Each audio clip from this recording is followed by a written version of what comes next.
happy Christmas. Welcome to the Easter edition of Karandrin Role Playing. My name is Kevin Manus Pittings, also known as Crack Palantir. I will be your host and game master for the night here in the world of Karandrin. This is episode 33 of Brise's Tale, our last episode of the year. It's been a great year, and as always, playing the brave paladin Brise is our good buddy Max. Say hello to the Christmas elves, Max. Hello, everybody. Kevin, you've revealed that we filmed these months in advance. You said Happy Easter. You let that slip. I guess months in the future. I don't know. Anyway, I hope everyone's having a good night, having some good holiday plans planned. Flights are all booked. I don't know. No one has COVID, so Right. Yeah. Well, welcome to the stream for another night of fun role play. And yes, it is true that that this is filmed in the past. This is actually for us. This is Easter 1826, and so thanks for joining us, ye old people who are in the future.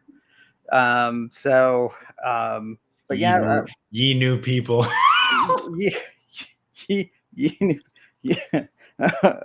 Ye people in the flying car world, with flying Uber and flying DoorDash and so on. Episode 33 episodes a year. That's not too bad. That's a fine number to achieve next year too, I think. Our gift to you guys is another episode, and all that entails. So let's do a bit of a recap. Max, talk to us about where we are and what we're doing. Well, last episode, it was not too much going on. We did say goodbye to my familiar, Laula. She was wounded, and just thought I'd leave her behind, let her recover on her own, and we'll find another familiar another day. So we rolled that, and then we had a brief encounter with the Flower Children and the Trinidas. We're trying to look over the goings on in the area known as the Vetch, haunted by the undead race of halflings called the Philistan. Learning about what's going on there, that the alliance, the uneasy peace seems to be holding, which is good. And then we started exploring this mansion here up in the mountains of Nargaz, southern Nargaz. This old manor that's changed hands many times, from the original mannish human inhabitants to goblins to different people. So we just started exploring it, kind of went inside at the end of the last session, came across very interesting, very curious creature that will probably kill me at the start of this episode. This will be a short episode. Or maybe not. Maybe I'll be able to interact with it, find some cool information. So this creature is a glowing hot 12 to 15 foot long earthworm. It's got a red frill around its neck, so to speak. It has apparently melted and burned its way into this particular room, where it either made or found a burrow that it's presently down below the level of the floor. Brise has crept into this room, and because she saw the light glowing from this room when she was even outside, and so she's looking down, observing this thing. It has turned toward her and regarded her, and she can feel just the heat coming off of it.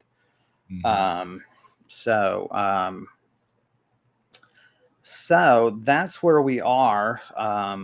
This mansion we know was once owned by the goblins, by some wealthy goblin family that has since abandoned it.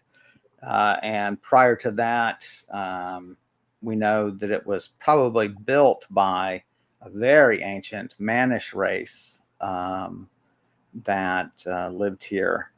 And you'll hear us refer to various obelisks around the property, and that is part of the culture of this Manish race. They use obelisks to tell of significant events in their family history, and so there are obelisks all around. So you've got your spear and shield. Is that what you're? Yes. Yeah. Yeah. And you're looking down on this thing, and what would you like to do, sir? First, I'd like to apologize to everybody if you see me wiping tissues and coughing. I'm a little sick, but so apologies for that. The next thing I'm going to do after apologizing is I would like to. So, how the worm is down beneath me? How far away? So it's about 10 foot down. 10 feet down. Okay. There's a slope that, sort of a sharp slope that makes its way down to the bottom. It's hard to tell from your angle whether the burrow extends very far up under the garden, if it extends up under your feet. Right. It could be a natural occurrence that this creature discovered, but it's based on, we could back up and remind folks that it did seem to come from outside. We can find a heated trail of cracked tiles where it burned its way through.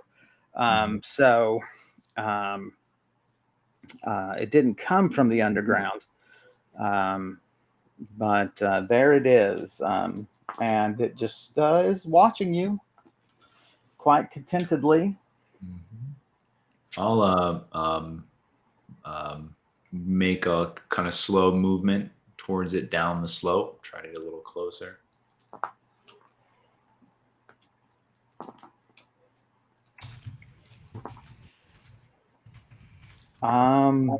It's clearly just regarding you. It moves a little closer.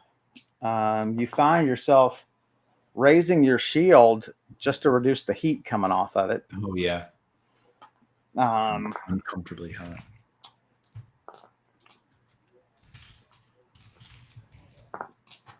So from your present angle, you can tell that this pit does not extend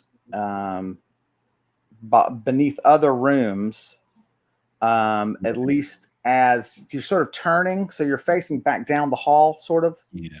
So there you can see clearly hard rock that has a very smooth texture to it.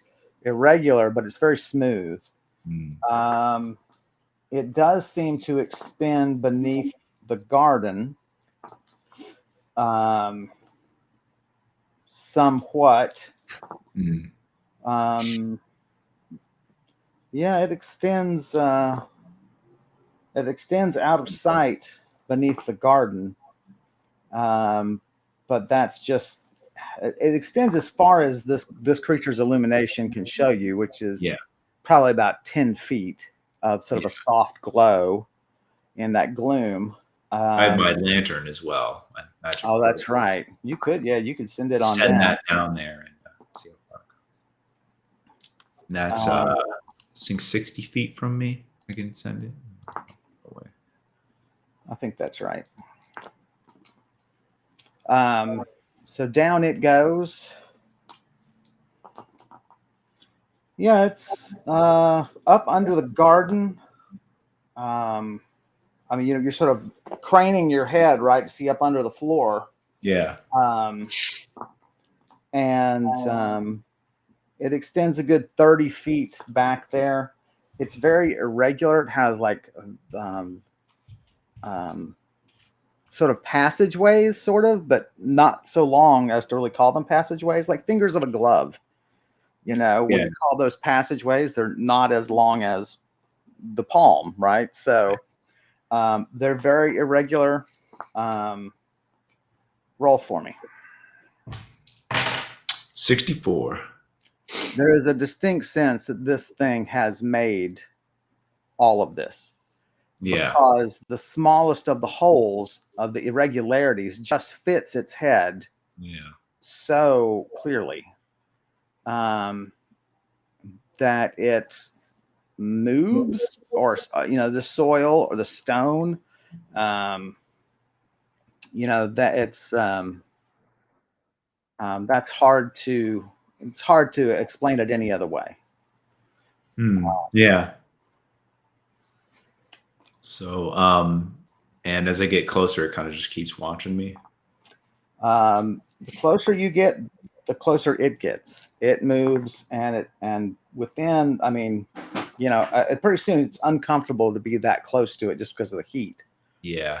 So it is now at the base of the slope, Okay. and I'll hold my ground. I don't want to get okay. closer. Yeah. And it starts coming up the slope. Okay, I'm gonna. I'll hold out the end of my spear. Can I flip my spear around? Give me well, how far away is it now? Like, I don't want to get too close; it'll be too hot. You know what I mean? Yeah, it's about 15 feet away. Isn't a 10-foot pole an item in Karandrin? I need one of those right now. Well, what's so funny is Rollmaster, which is what Karandrin is, the system that Karandrin uses. They came out with a very extensive equipment book. I mean, and priced it by era so that you could choose to play like in a Renaissance area as opposed to medieval or anything. And it was called "And a 10-Foot Pole." That's the big equipment book. And I'd like one of those right now. I understand. I mean, I'll hold out the end of my spear, the butt end, and try to bear the heat, as it comes here, so I can just see what it'll do when it kind of touches something.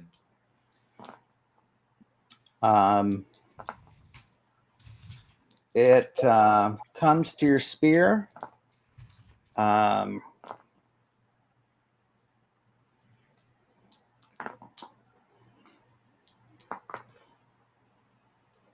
It nuzzles the spear.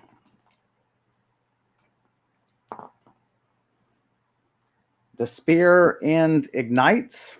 Ah. The enchantment on it is broken.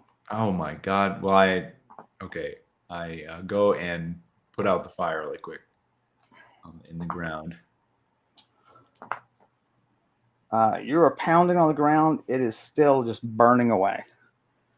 And the creature is coming closer. Okay. It's turned into a horror film. Let's get out of here. It's moving nice and slowly up the slope. What would you like to do? I'm going to back up far up the slope and out of the room. Okay. Get like 50 feet away from it. See if it still comes after me. Yeah, it's just coming. It's still regarding you, and it's just moving slowly up the way. You turn your floating lantern to you. It is, you sort of reach for it just to hook it so you can, if you need to run. It is too hot to touch. Jesus. So you're like, well, you are going to have to follow me because I can't touch you. The little metal handle on it, you can tell, has been distorted by the heat. Wow. Jeez, it's that hot. Holy moly.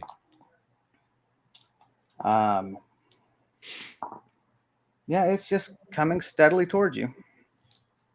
Man, even when I'm far away. Okay. I mean, it's going to burn up other parts of the room around it, right? This is probably triggering a little bit of my fear of fire indoors. Why don't you make a roll for me? Yeah. 33. Yeah, you're getting nervous thinking about the possibilities. You're in control of yourself. Okay. So, but yeah, the thought of these walls bursting, but you're like, the walls didn't burst before. Yeah. Yeah. So, but who knows how long it stood in one place. Right. That's true. Yeah. So you kind of got. Yeah. Then I'm just going to try to, again, put even more distance. Maybe it'll lose like my track, whatever. Tried to lose interest for some reason. Yeah, let's exit the manor. Okay. Yeah.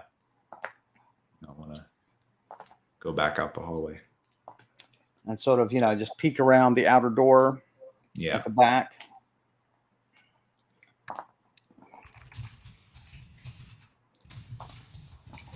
Here it comes, puttering along. It is checking rooms for you. And then it moves. So before we do that, you said the enchantment on my spear is broken. My spear is, let me read the whole thing. 7 swings plus 10 craft plus 15 magic. Then when it has like the offensive bonus stuff, is all of that gone? All the magical stuff is gone. Oh my, you've got to be kidding me. Damn. So, but it still has the plus 10 craft plus 15 magic? No, because that's magic. 10 but craft. plus 10 craft. It is a plus 10 craft sword now. Oh, Kevin, can we undo that? Could I have an undo? That's like 3 mithril I just lost. I know, I understand. Oh man. This is a unique little critter. As I was holding on my spear, I'm like, what if it has something that like damages the magic on it? It was too late. But they're to use, right? They're not to save. It was a reasonable idea on your part. Yes. No. Yeah. Yeah. But now I would think more carefully of my character, being like, hey, this is a valuable item. Things in this world can destroy the magical properties and stuff just by touching it. Hold on. I need to edit this so I remember it's going. And by the way, the butt of your spear is still burning. What? It's still burning. Like you can't. It's just burning away, and you feel. God. I mean, you can feel that the wood is holding on to a great deal. Like it's warm in your hands. Yeah. And you're still out there, sort of grinding it into the soil and the topsoil. I mean, it's coming pretty slowly. I'll take some time to pull off my water skin and try to pour some. The thing is, that's going to cause a loud hiss if you dump water on a fire. True. I mean, is this thing making any noise as it comes from me? The noise it's making is the crackling of leaves burning as it's going, because it's not following the exact same path, and you can hear what must be the sound of tile cracking under extreme heat. Okay. I mean, I think it's worth it just to. There's a little bit of noise anyway. Might as well rather save my spear if it makes a bit of noise. So I'll pour some water on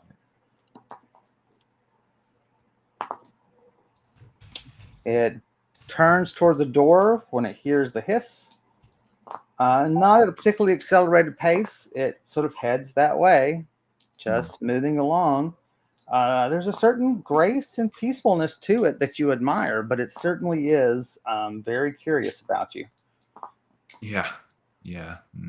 So it's just moving along at about a pace of, like walking with your grandmother. You know what I mean? Like just.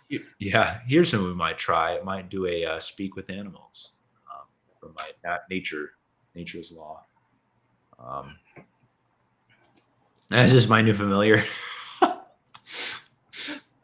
Yeah, why don't you try to clasp that the ring of familiar onto this burning hot earthworm? Yeah, I'll procure my nature's law tome. I should have enough time, hopefully, to. Yeah, you think? Yeah, it's moving quietly enough. You pack up the rest of your stuff ready to run. The lantern is still very warm, but it's easily enough to hook onto your belt. Cool enough to hook onto your belt.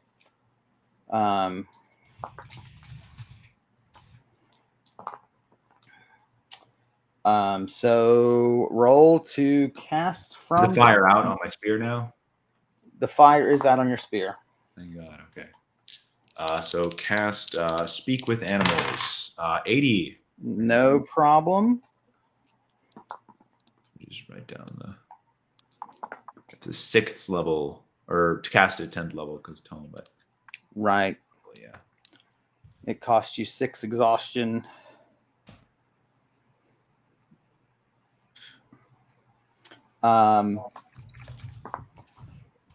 And what would you like to do? I would ask it to please stop where you are. It just keeps moving. There's no response. You don't feel as though the spell affected it. Wow. Okay. So either, I mean, who knows? It may be, of course, its own bizarreness that didn't allow the spell to work. Right. Certainly, it's such an unusual creature. The spell's parameters may not be so wide as to include it as an animal. Yeah.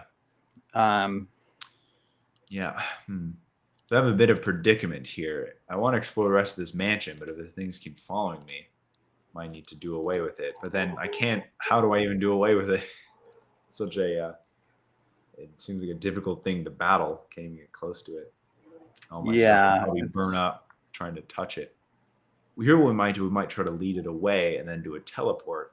See if I can just use it. So I'll can lead it maybe down the path. I'm trying to remember where I left the mansion from. Didn't I take a path away from the mansion? And then that was like the trail I went on when I was trying to get back to Gratenlau. That was like... Oh, you mean, yeah, there's apparently an old drive that leads up to the front. Yeah. Now, that is back toward the construct that you battled. The female warrior construct was down that way, but that could be two problems, one stone kind of a solution. True.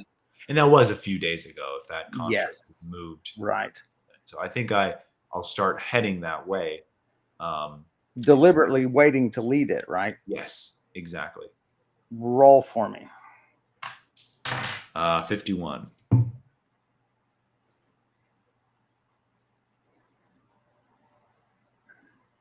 It's such a close roll. No, I think I'm gonna.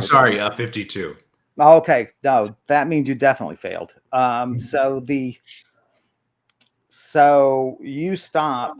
You're like, okay, I'll start. You start backing away, like so it can see you move in a certain direction, right? And it just keeps coming. You stop, and you're like, this grass is hip high. Yeah. I could start an entire wildfire. Oh yeah. Is it moving through grass right now? Or? No, it's still in the. You got to remember that the mansion is 2 football fields long. Yeah. And it's moving at this slow walk, so it's not quite at the door yet. Right. So if it's been in here, you didn't see any burn trail in the grass. True. But it could have been in here for months. Right. Or it might have just burrowed, underground to get here.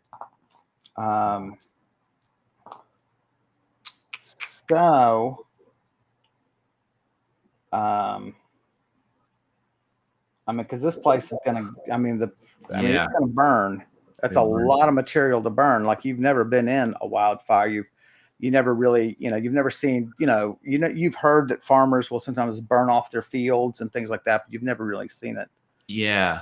And now comes the fun Christmas family story of when Kevin's family farm almost burned to the ground.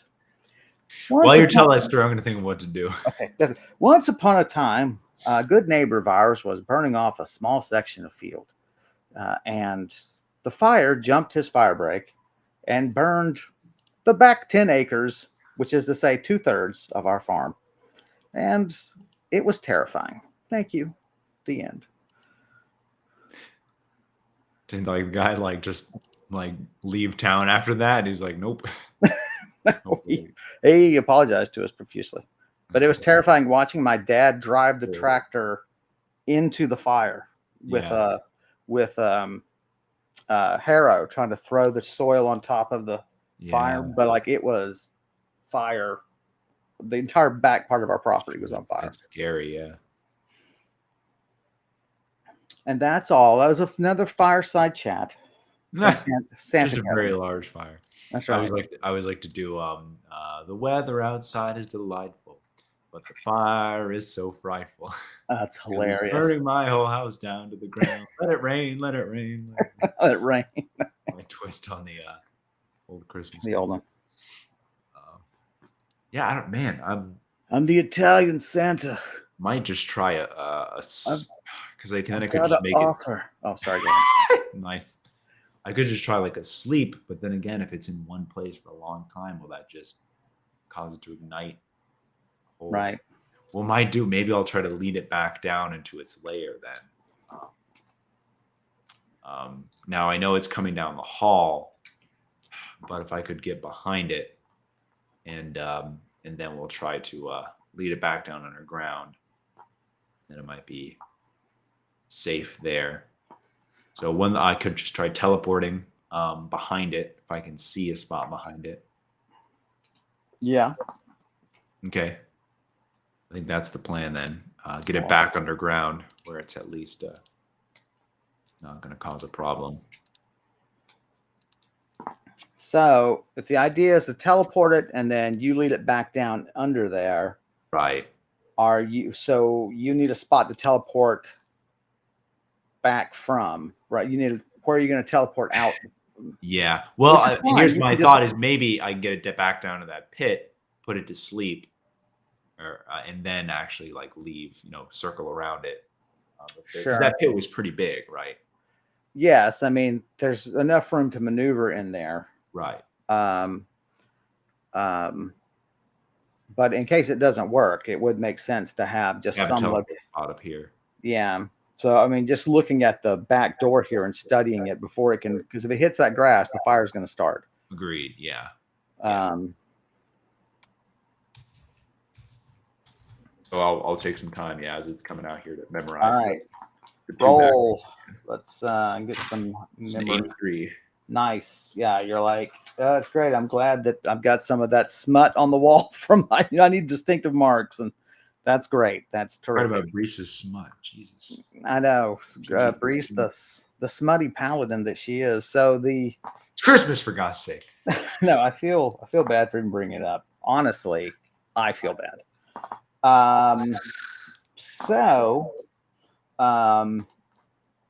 Yeah. All right. So you're teleporting. I assume you're gonna use your channeling helm. Yeah. Yeah. So you have one more slot on it. So yeah. All right. So roll to teleport. 33. All right. Not terrific. So let's call that 12 exhaustion for that, and now roll to. I mean, not really to aim, but to get exactly where you want. I mean, just roll. I mean, it's pretty easy. 84. No problem. And so you make some noise. You just kind of, pound your thing and say hello. Yeah. And it turns, and pauses for a moment, and starts heading your way. Okay.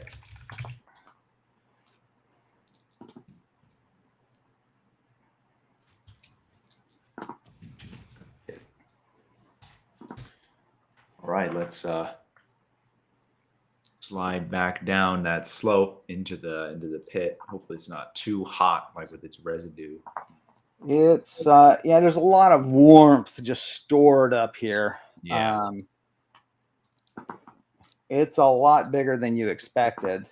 Back up under like where you were standing, it goes probably just outside of the ground, so probably another 50 feet or so right up under the grounds.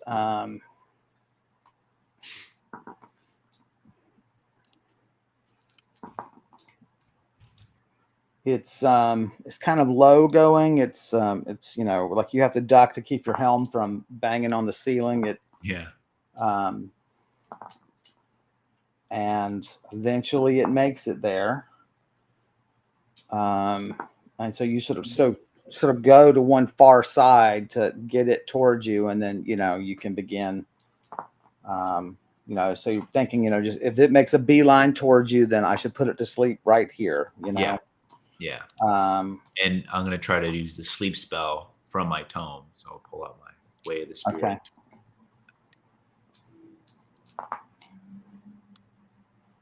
All right, let me grab a necessary document. Oh God, come here.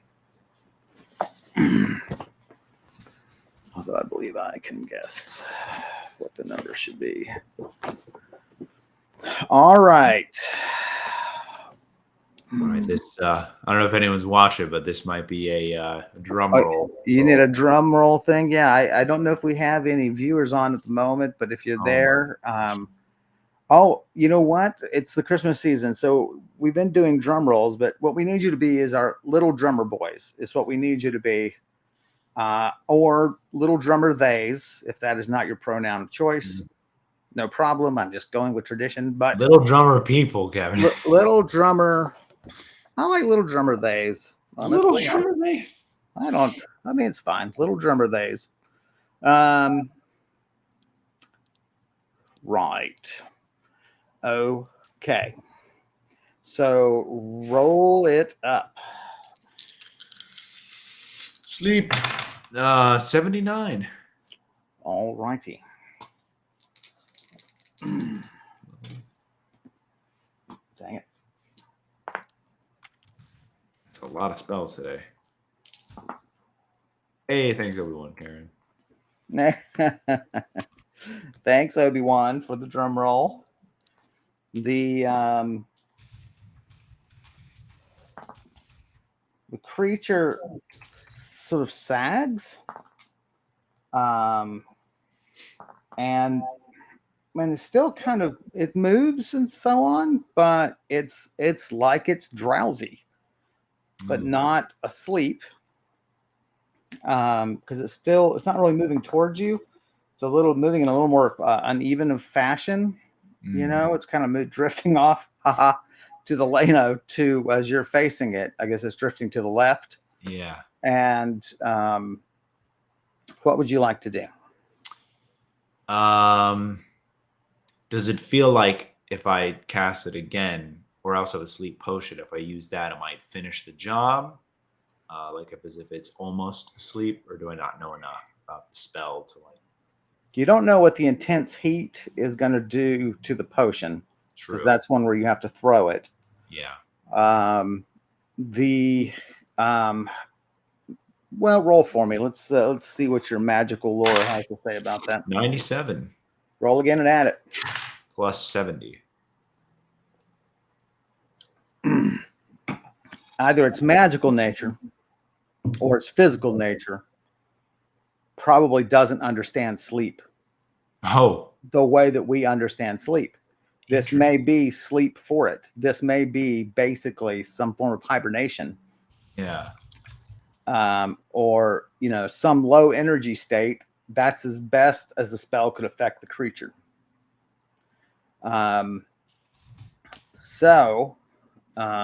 Since it does seem to be not coming directly for you, it doesn't seem to be as focused as it was.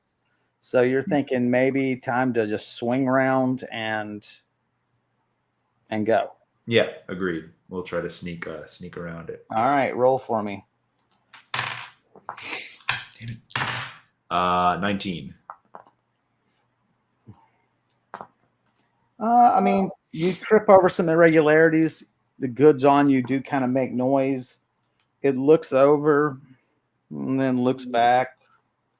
You're just like, okay. And you just head back up the slope. Nice. Give it a check. It's just still sort of, it's almost like a car without a driver. It's just going off, So there you go. Okay. You make it back to the top. This room, if you were to leap from the beginning of the slope to the remaining section of the floor across from it, there are a set of nice sort of iron and wood French doors that lead out to the overgrown courtyard. Right. If that's of interest to you now, but your expectation is that there will be many of those doors around for guests. Yeah. Well, I think, there's not much more we're going to interact with this creature just because it's so dangerous. So I'll back out for now. and I think we'll explore some other rooms. Namely, and make a note, of course, for your experience there. And you can just, I don't know what you, here, I'm going to send you a note, but so yeah, you go to the, I already have it labeled as a Dune knockoff feature. So yeah, that's what it is, except of higher quality because Dune is awful. oh, he said it. Dune is, Kevin, we're gonna get canceled. it's fine. I mean, Dune is enjoyable until you think about anything regarding politics, ecology, or religion. And then you go, oh, it's a fun piece of crap. Like, you ready for this one? Harry Potter. Oh, you went there. Fun, but also kind of a piece of crap. So, not thought out. It's all right. It's fine. Karandrin, also a piece of... At times, I can't lie to you. To be fair, you can't compare role play to literature. So. You shouldn't.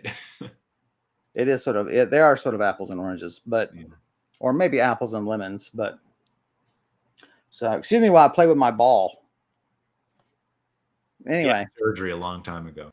If you see my desk moving, then you know that it's just jingle bells. Anyway.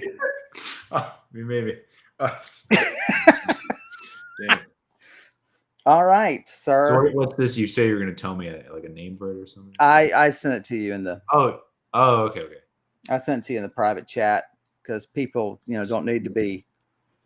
Going to be appraised. Brise.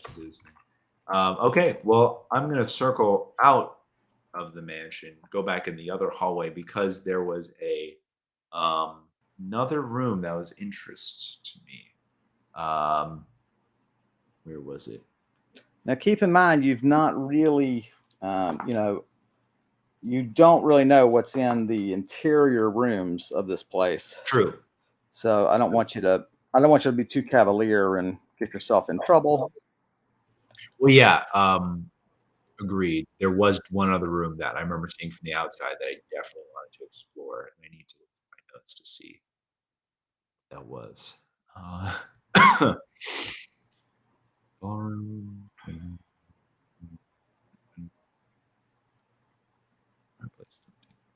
Yeah, there was a large circling back down the other side of the mansion. After the dining room, there's a room with fireplaces and some tables that had. Yeah, what we believe to be a games room. Well, right? Sure, and it had broken windows and some evidence of like recent habitation. So I wanted to check out that. Oh, no, you're right. That's on the far side, right? Yeah. So on the I was far check out side. that room to see if anyone's been here recently and if they've left anything behind. Kind of a priority. So. Okay. I'm going to make my way down the hallway, just trying to locate where that room was. It was kind of after all the bedrooms, right? On the right, but it's on the far side. Do you want to travel in the interior or do you want to travel in the exterior? Let's do the interior. Yeah. Okay. Walk down the hall. Yeah. All right. So just sort of glancing in other rooms.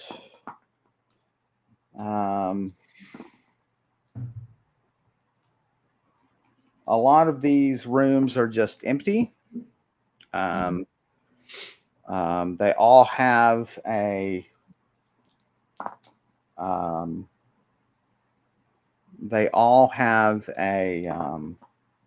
the sort of iron glass wood sort of French doors that lead to the courtyard. Yeah. You know that you saw movement in the courtyard a few days ago. Right. And so it occurs to you to kind of keep an eye as you cross an open doorway.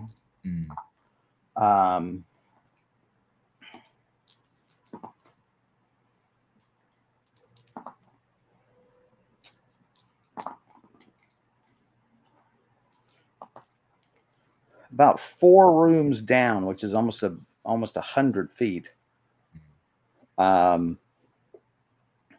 You come across a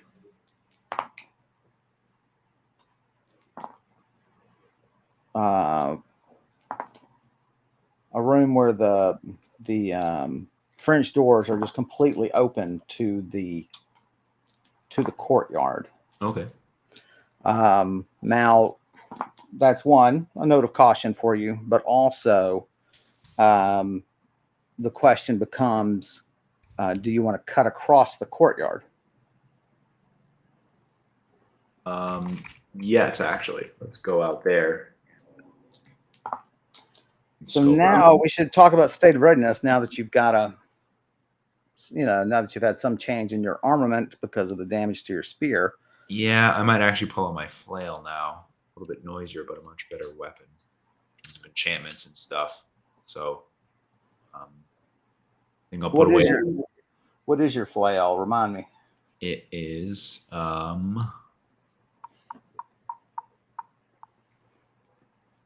Flail of Fairness, plus 25 magic, and then plus 10 for each aggressive opponent each round, up to a maximum of 5. So the more enemies I'm attacking, the more bonus it has. Okay. And if I'm facing more than 3 enemies, I can make additional parries. So really good if I get surrounded by folks. Right. But it's just plus 25 is a great bonus. So yeah, no kidding. Put my shield away, put my spear away, and pull that out of my sack of muffling. Okay. The courtyard is really overgrown. I mean, it is head high in places, and then of course you've got the trees that were growing here. Mm-hmm.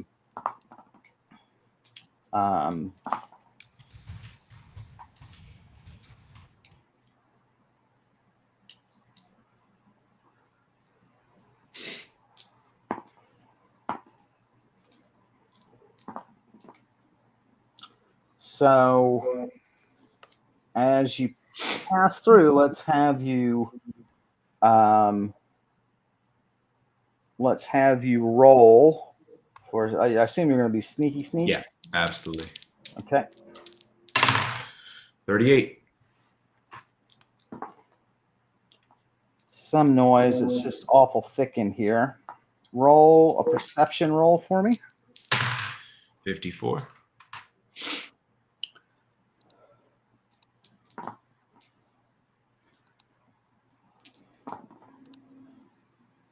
You come across a mass of goods. Ooh.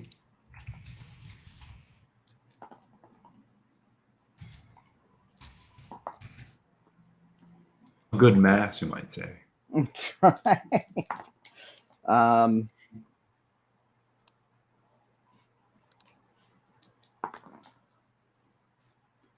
There's a normal shield, spiked. It's not enchanted or special otherwise. There's rotting cloth, rotting boots, a backpack that is deteriorating. But in amongst it, you find 95 gold.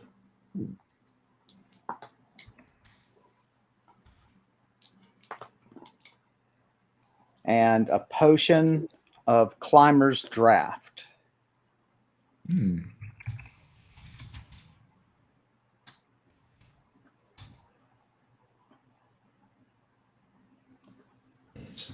I know? I forget how potions work in Karandrin. Do I know what that does just by kind of having it, or no? You have to identify it. So just roll for me. Sure. 63. So it's let me get your stats. What are your stats? Yeah, I'm pretty good at potions.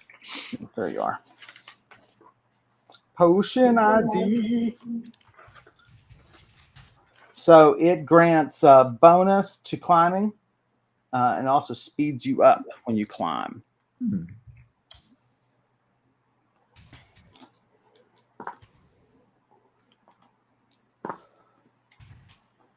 Cool. I'll take it. Let me add that 95 gold as well.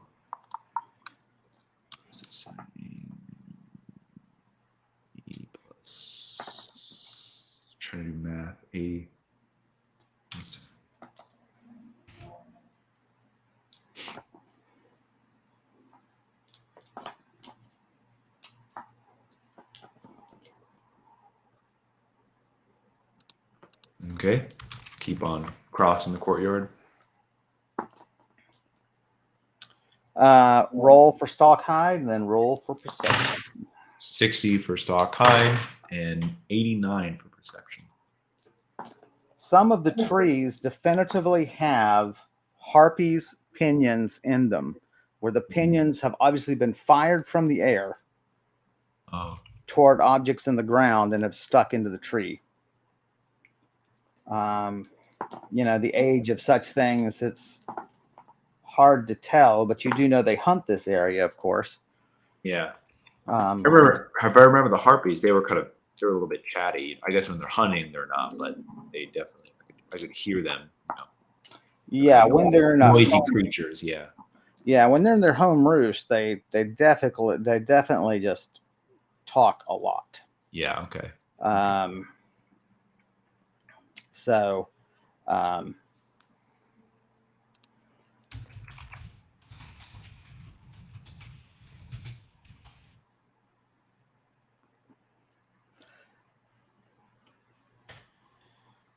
Stuff. That's really weird.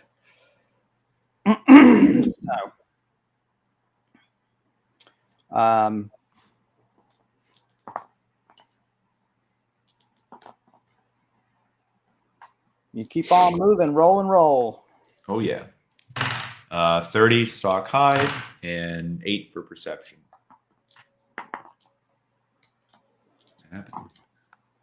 You definitely hear movement now.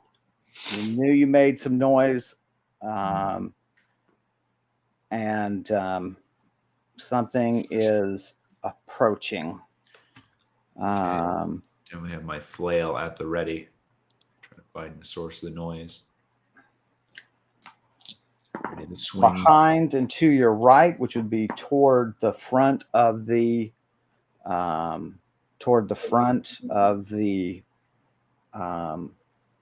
manor. Yeah.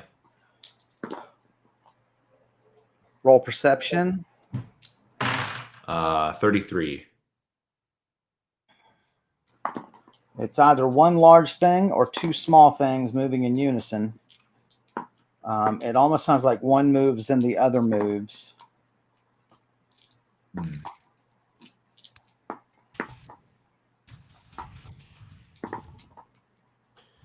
I try to hide right now if there's any trees. There's only hide. What I mean by that is all you have to do is take a knee. Yeah. And you can't see anything and it can't see anything. Okay. And for everyone watching who's never played in a cornfield, oh my God, so much fun as a kid. Because that's how a cornfield is. You can't see anything, they can't see anything, but you can hear everything. So much fun. Sounds a lot more fun than cornhole. Well, lame ass game. I do hate that game. It's really, really, must we? Yeah,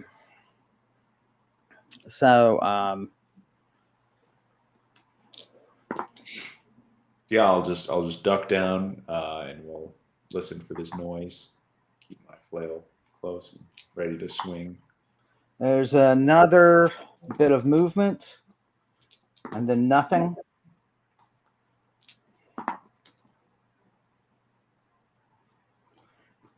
What would you like to do? Minutes pass, then more minutes. Okay, I'll stand back up slowly and just rise until if I see something, then I'll stop.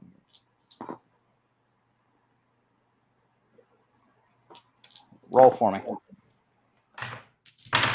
83.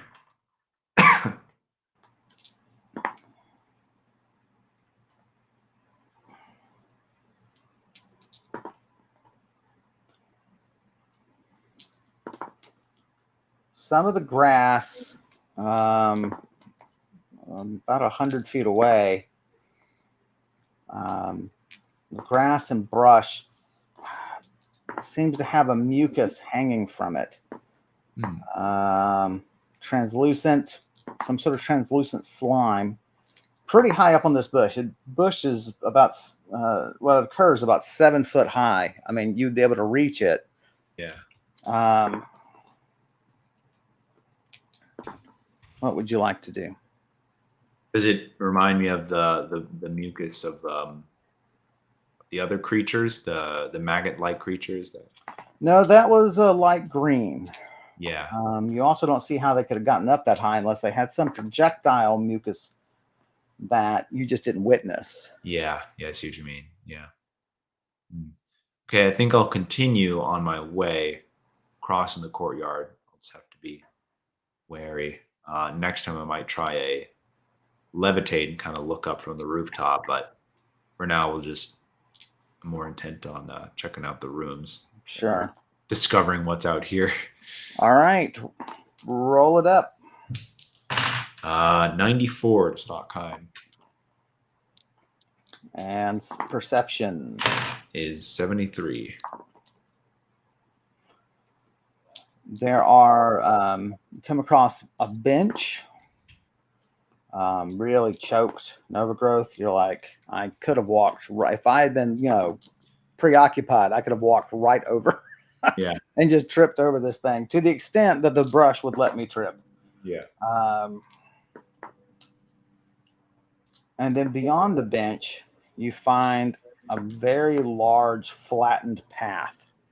It's about 6 feet wide, where things have just been beaten down. It doesn't really reach the soil, but all the vegetation is flattened. Yeah. And almost glued to the ground.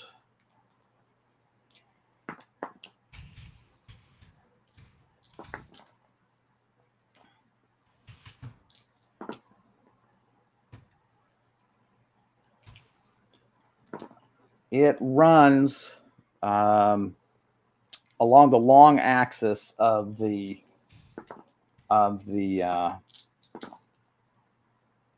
courtyard. So that is to say, you've intersected it. It runs left and right, not in a particularly mechanical way, but a very organic sort of, natural way. And here you find down the path, you can see a couple more pinions of the harpies stuck into the ground as though fired.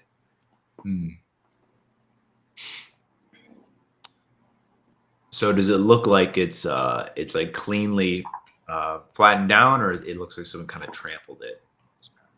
Is there any sign of mucus? Well, I mean, it's the vegetation is now just growing along the ground. You know what I mean? Like it's just used to something having trampled it down some time ago, and with regular use.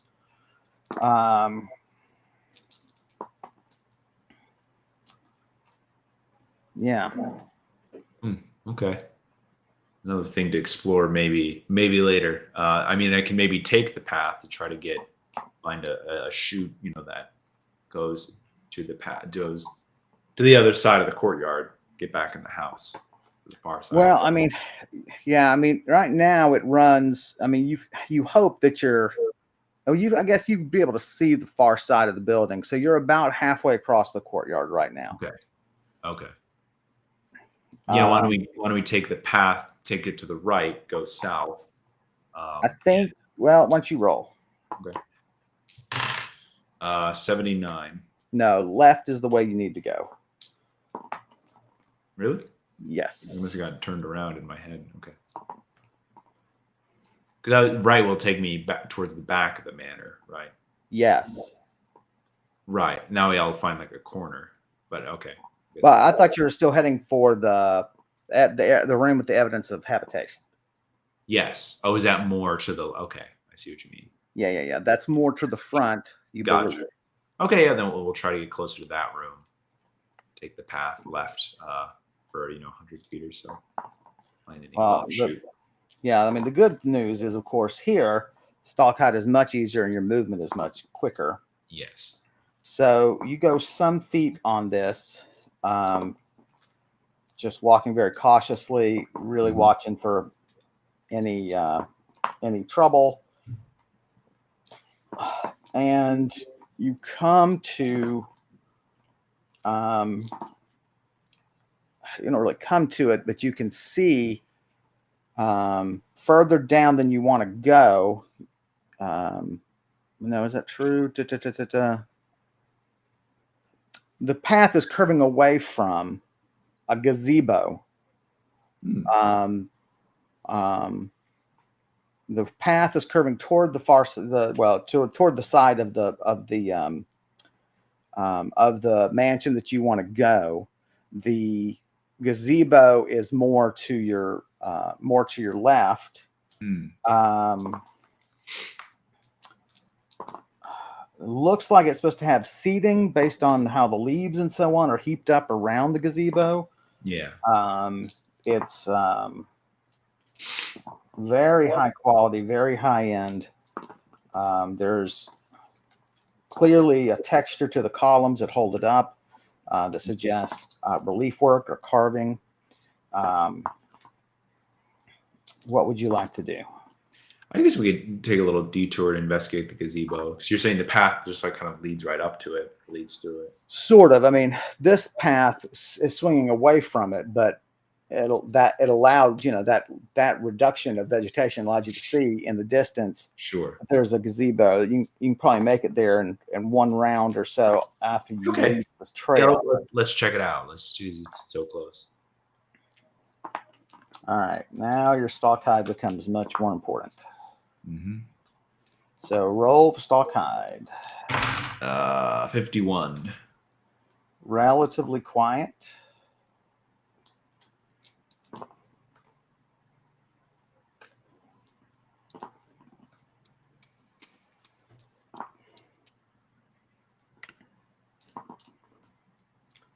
So you make it up there.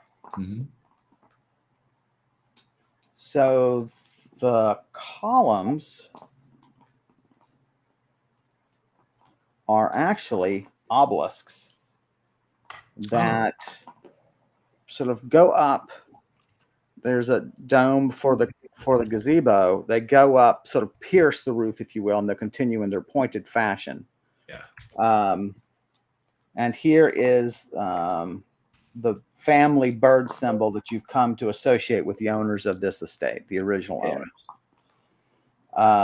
Gazebo is very large, 40 feet across, pretty easy.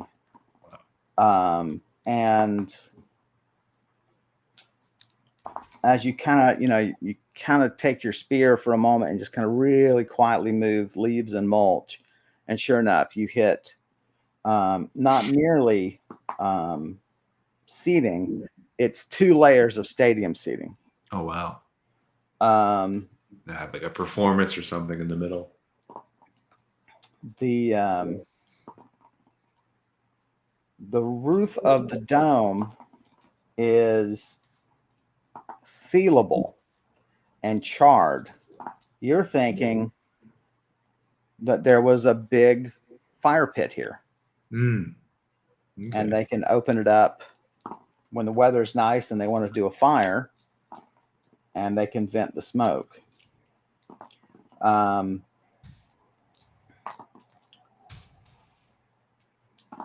If you want any knowledge off the obelisks, that is a day's work. Yeah. They are just, the vegetation here is done just very well.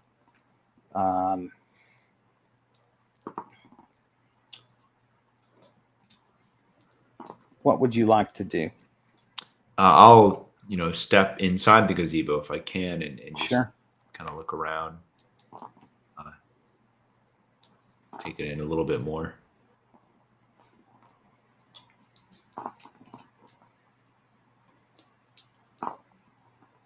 There are carvings on the roof of the gazebo that there's no doubt magically have been protected from smoke because they are pristine except for mold, but there's no smoke. There's suddenly like no smut on them anywhere. Oh, yeah.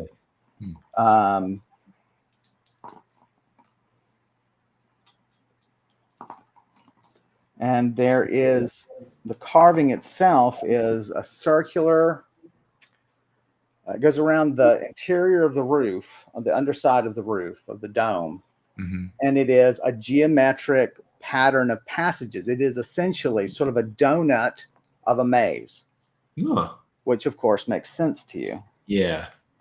And then toward the center of the dome, again protected from smoke somehow, are the 4 images of the Obelisk's people's gods. The owl, the swan, the eagle, and the Iron Empress herself, positioned sort of at cardinal points, if you will, or that is to say, at least evenly across from one another. There's no cardinal.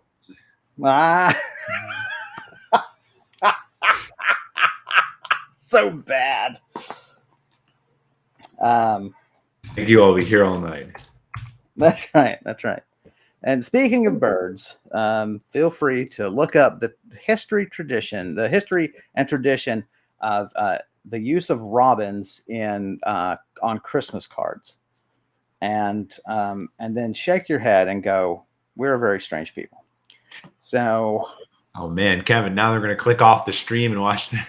Well, I had to give them something that was interesting, So fair enough. I mean, I feel bad. During the break, you can look that up. Exactly. After donating.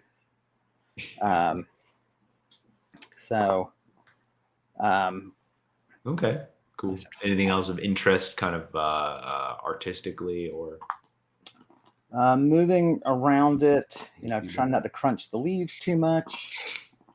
You see that not only does the trail at some point cut over here, or some branch of the trail cut further beyond the gazebo, but also there is a large flattened area beneath a tree,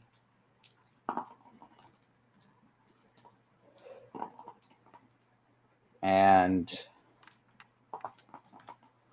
there is a heap of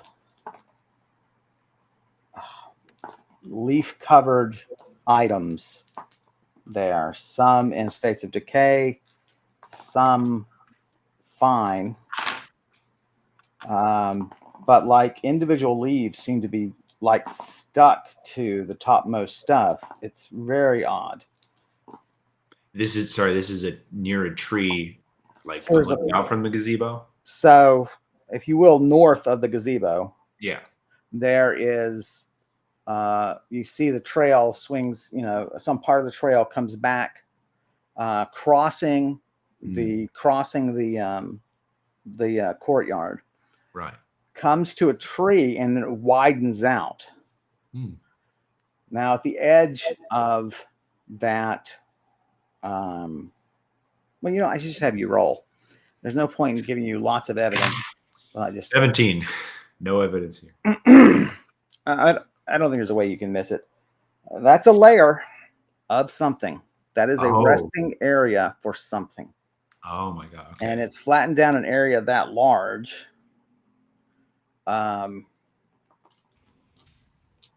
Or it's, there's a pair of them, of course, and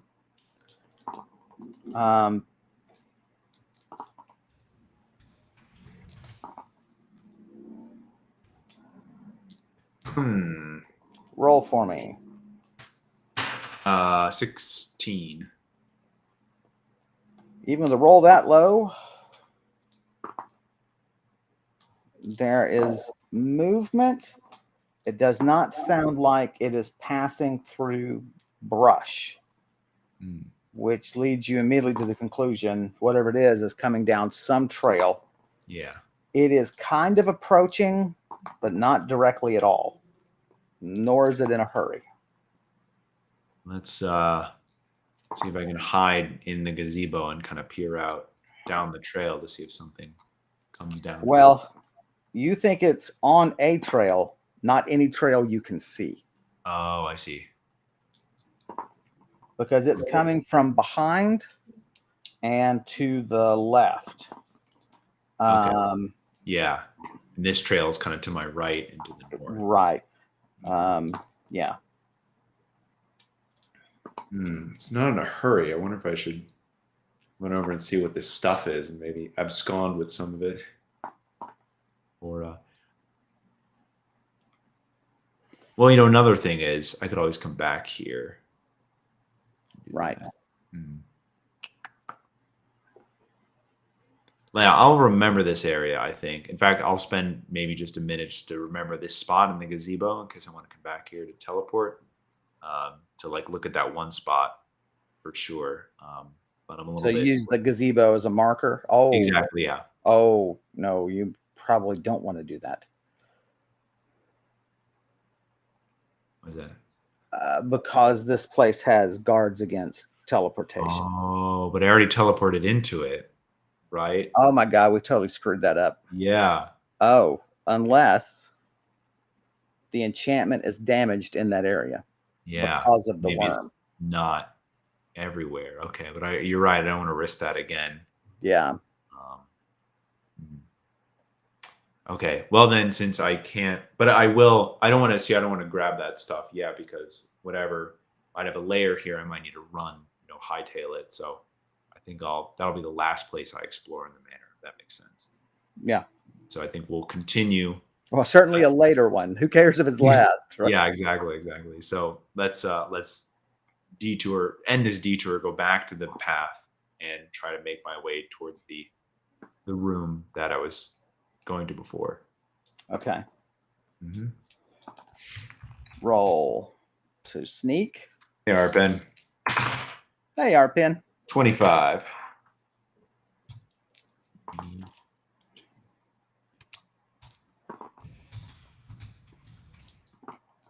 That was not quiet. And neither is what is approaching. Okay. Flail out. Let's do this. It's always out. So just to catch everybody up, we are now inside the mansion of the Obelisk people, which is the only name we know to call these ancient people. He's inside the courtyard of the mansion. He has he's trying to cut across the courtyard to explore a room he saw from the outside of the mansion. And he has heard movement. At one point tracking him, then he seemed to have lost it. He found a gazebo within the courtyard and decided to explore it. He's leaving the gazebo now and made too much noise in the brush. And now it seems to be on his trail again. There is an enormous crash into the brush. Shockingly close.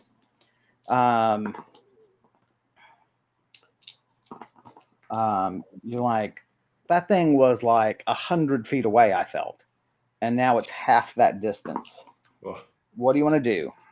I am going to back away from where I think it's coming, but be at the ready to attack still. There's no way to back away through this brush without falling.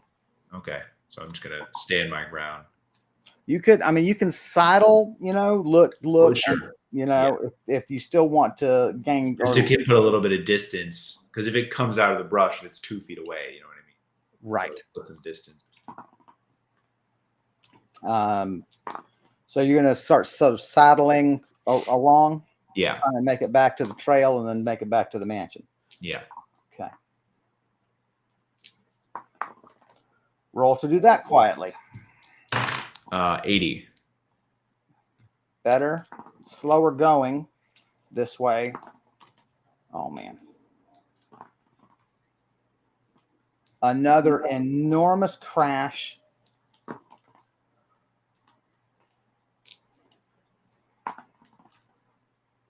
And over the tops of some of the higher brush, there's an enormous toad covered in hard nodules. It is black with gray nodules. It is about 6 feet long and 6 feet across. That thing probably weighs 400 or 500 pounds. Yeah. You see it briefly. It falls. It lands about 30 feet away in the brush. Damn. And there is a blast of purple mist that comes through the vegetation. Roll. 59. That's so sexy. Oh, wait. It's been a while. Close. What have I done? There it is.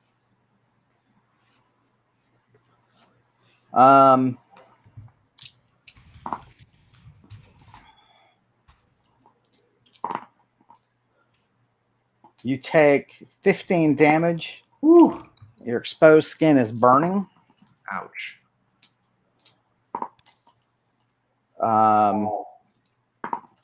You gasp. And you have to resist some poison, my friend. We go. Roll it up. Poison resistance, 79. Easy peasy. You feel queasy. Your lungs don't feel great, but you're like, this is the worst this thing can do. I still don't like it. What would you like to do? Honey Bakery art is here, and they're sweating. Hang in there, Bunny Bakery. Hang in there. I will. So this toad, I don't know, did it look like it saw me, or did it? If it didn't, as a line from classic Doctor Who, can't tell where we are. It's making some shrewd guesses. Yeah, well, because it sounded like it leapt away, but then it. No, it leapt toward you definitively. Oh, towards me. Okay. Yes, definitively. So. Now the problem is I'm like exposed skin. My exposed skin. Hey, Bunny Bakery, we don't expose skin on this stream unless we get donations for Max to strip. That's the rule. Donations in increments of hundreds of dollars, please. That's right. Donate the link below. I'm his pimp. I'm the Christmas pimp, kind of like the Grinch, just sexier. Well, so now I have a concern. How am I going to fight this thing? Oh, you now have a concern. Okay. Well, I just realized if I need to fight this thing, how do I do with a flail in the brush? That's probably a big disadvantage, right? I might just want to drop the flail, pull out my spear, go stabby. Yeah, that's true. That is more effective, or magic, of course. Yeah. So. Yeah. Yeah, So Bunny Bakery, we all tear up when he takes off his clothes. It's true. Rolling on the floor laughing. Yeah, I'm gonna drop my flail and pull out my spear. And do I have any spells I might want to do right now?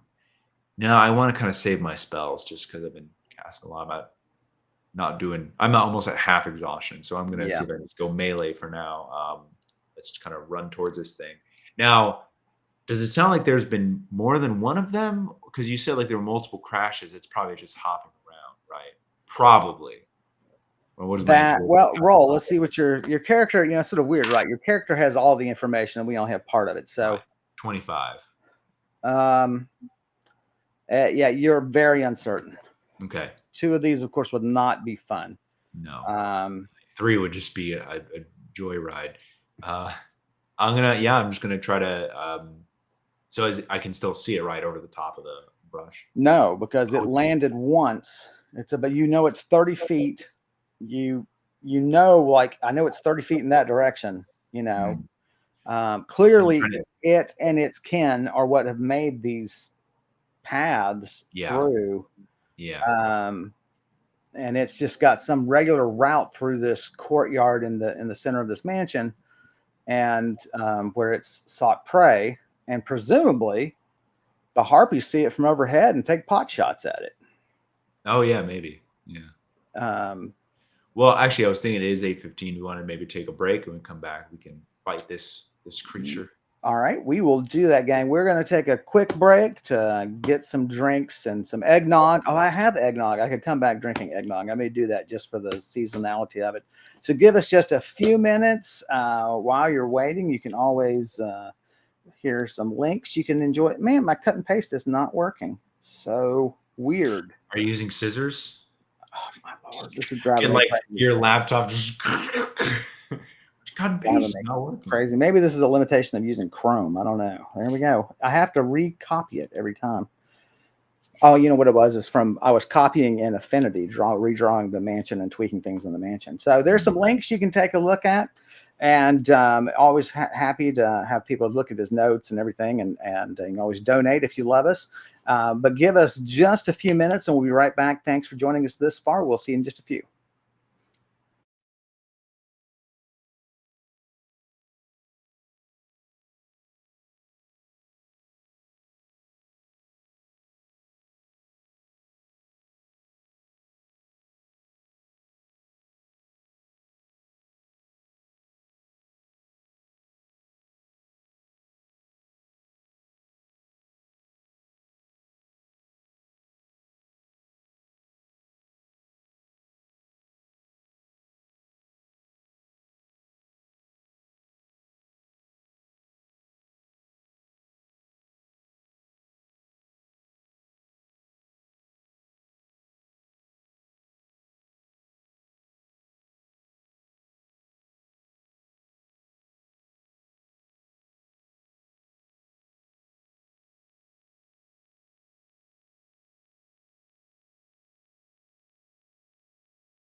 Hey, gang, we're back. I told you we would be. No. I don't know why you wouldn't believe us, but we're back. Thanks for hanging out with us through the break, and we're gonna have a lot more fun watching Brise die for Christmas. So now that her chest and nuts are roasting over an open fire, Opening our poison fire. that's my cannibal joke about Christmas. Chest and nuts roasting over an open fire. Mm. So let's do this. Much better. Oh, thank God. I just hide. I should just hide my camera, right? Just block it. I'm the new game master. All right. Anyway, so we are in a bit of a situation here. Yeah, I've pulled up my spear. I'm ready to fight these guys. I'm thinking to creep towards it. Maybe it won't move from where it is. I can kind of just sneak up on it and give it a really good stabbing.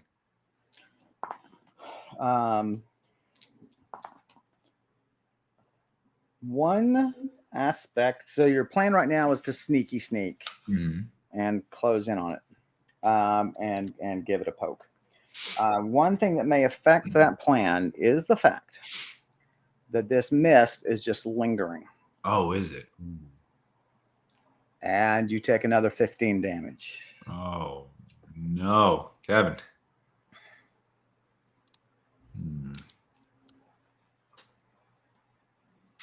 Change my course of action. Let's instead back away out of the mist. Glance around.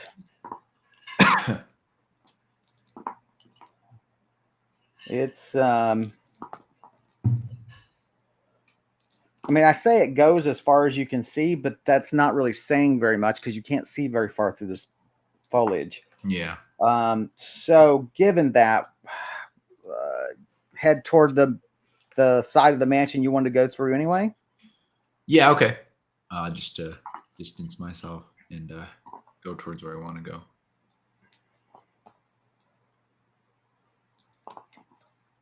All right, roll the sneaky sneak. 39.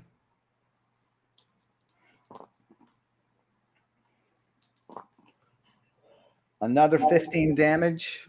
Man, this is nasty. It's 45 damage in 3 rounds. You make it definitely to the edge. You see it beginning to dissipate. But I mean, you have blisters wherever you're not covered. Exactly. Your lungs are burning a little bit. You act like you have a cold. It's terrible, really. It's worse than Rona. It's worse than being around Kevin. This creature is based entirely on my physiology, actually. I don't know. He just like looks at me. It's just your face like on the side. Spotted. It's just horrible. It's gonna be a lot of trouble here. Apparently, it's has a terrible sense of humor. It has a single testicle on the forehead. Single ball. That's right. So you feel like you're out of danger. You are almost to the path. You don't hear it move. What would you like to do? Man, yeah, I don't know how to fight this thing if I can't see it, and it's just gonna do a bunch of mist towards me. And the mist is still lingering. Kind of, is it starting to dissipate? Or? It is starting to dissipate. Okay. So once it's dissipated enough, I'll try to creep towards where I think it is.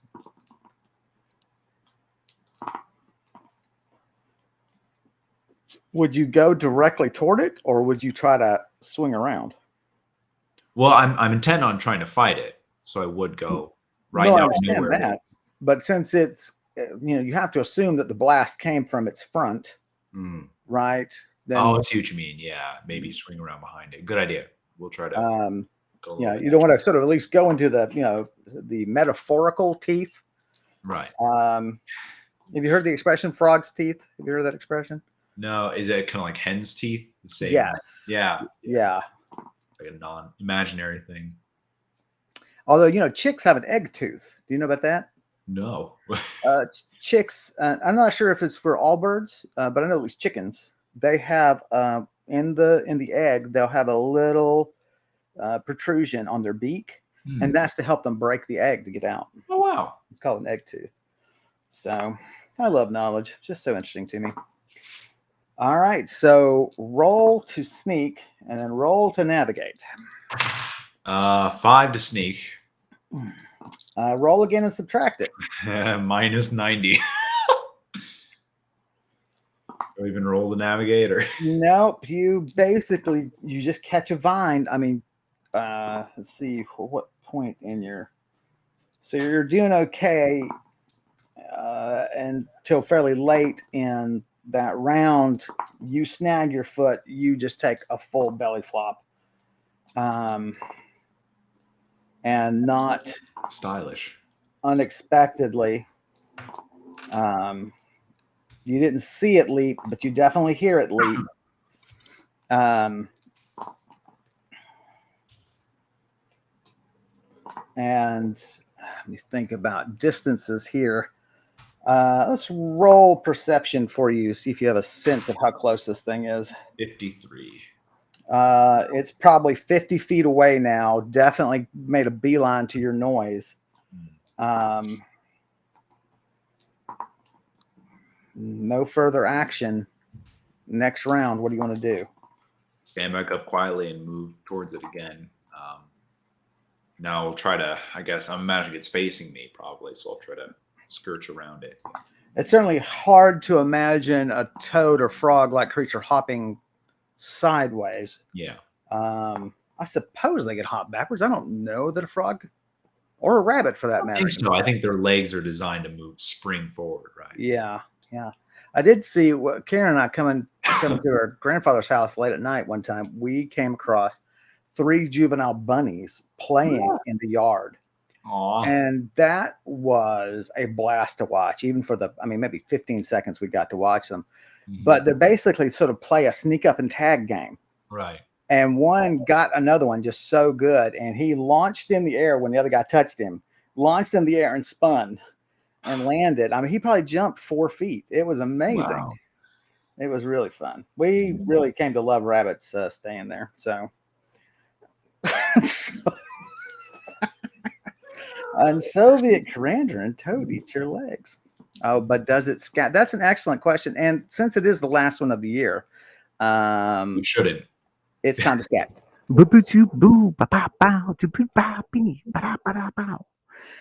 There you go. That is our last scat for now. And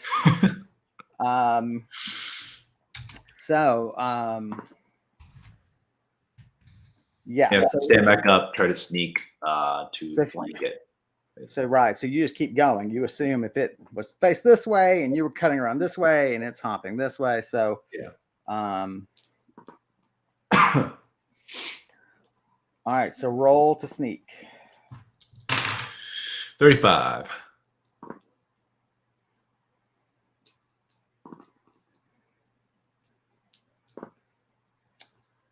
You hear it's gross inhale and blast again, but it's behind you. So you kind of turn quietly. You can see it, forcing its way through the vegetation, the mist just, jetting through the vegetation. Yeah. But you're like, you don't think it's going to reach you. Yeah. Next round, roll to sneak. Okay. 48.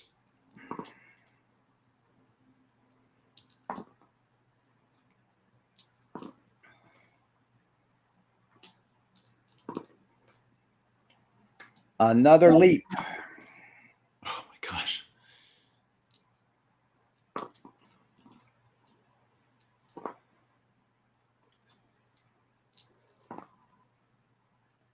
I mean, it comes down on you like a train. Oh no, Kevin.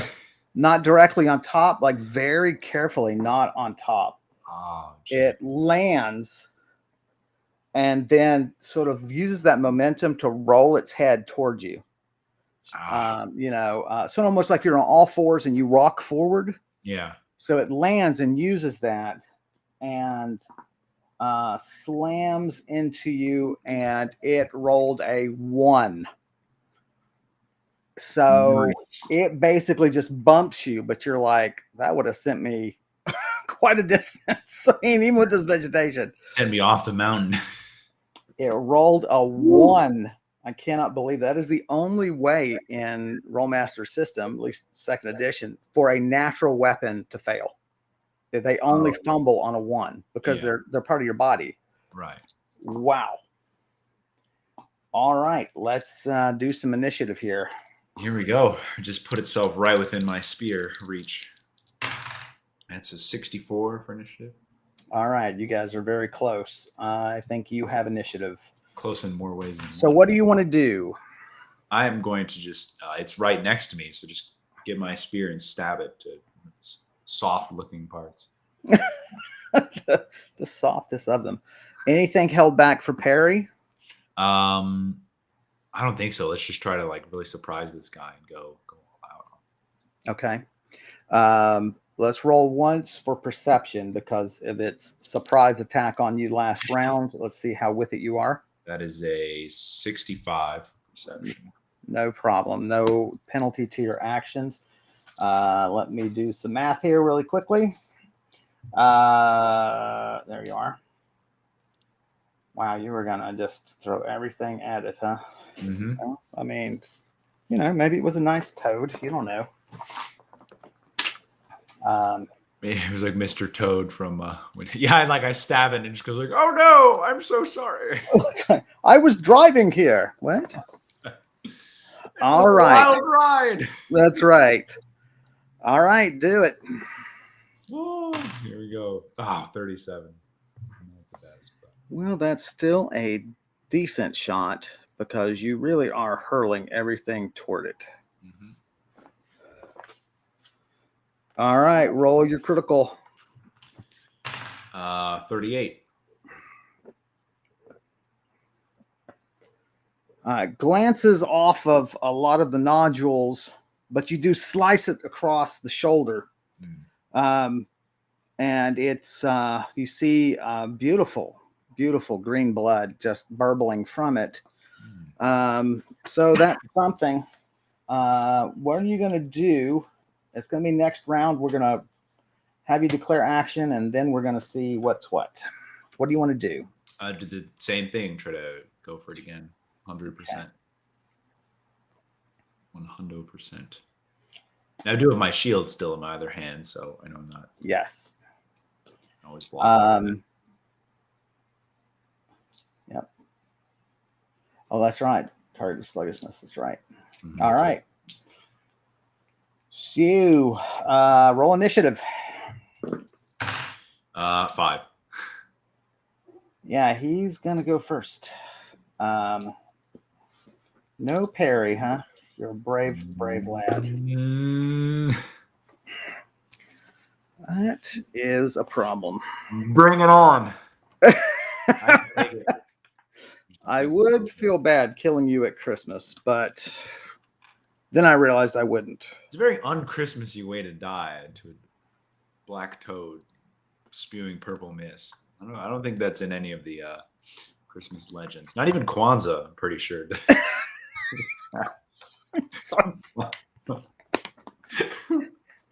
That's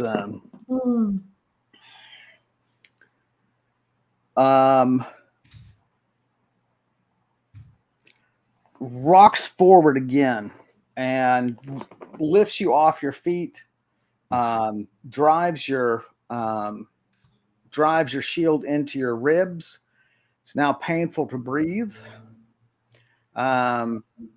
You're at -5 for all action, which I will keep track of. But now comes your turn. Are you taking any damage from that or no? Oh, sorry. Yes, you took just 20 damage. It's fine. Oh my gosh. I'm at less than half HP. That's not... All right. So you're at -15 total. That's all right. Everything is fine. Don't worry about it. Just roll well. Yeah. Easier said than done. I mean, I could just say a number. Just Yeah. Here I rolled at 100. There you go. Yeah. So next round, I mean, I'm still within stabbing distance of it. Like I didn't get pushed. Yes. Back. Yeah. So the vegetation keeps you standing, and you sort of spring back. Yeah. Um, I'll try one more. We'll do 85 attack. No, you've not had your attack for this round. You're attacking 100. Right. Oh, sorry, that was him. Okay. So then, so you can switch up next turn, and you'll have your parry ready. My attack. Yeah, let's go. Okay. So rolling. Sorry, 55. All right. That is hilarious. That is exactly the same outcome you got last time. So you did get a critical. Okay. So roll it up. I rolled a 37 for the critical again. That is so weird. Consistency. That's my. That is so weird. So weird. While you guys are wailing on each other, that's great. So next turn, what do you want to do?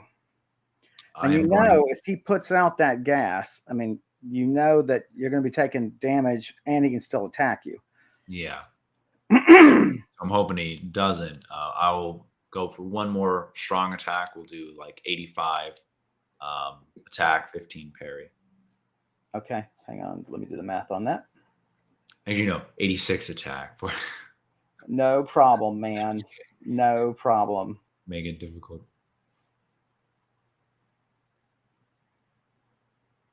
Always parry with prime numbers.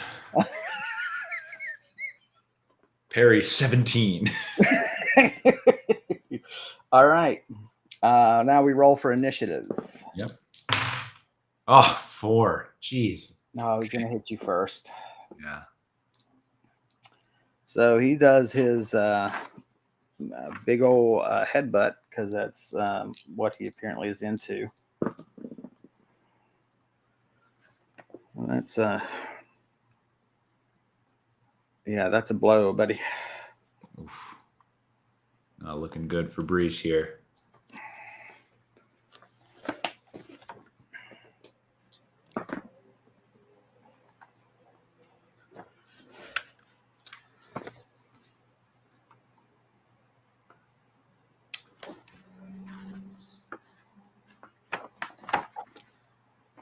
Slams you so hard that you remember your head striking his as you double over. Oh, jeez. Ow. And that's the last thing you remember. Oh, damn it. He gave me a concussion. Fuck. And then there's the feeling of movement. You're sort of in and out.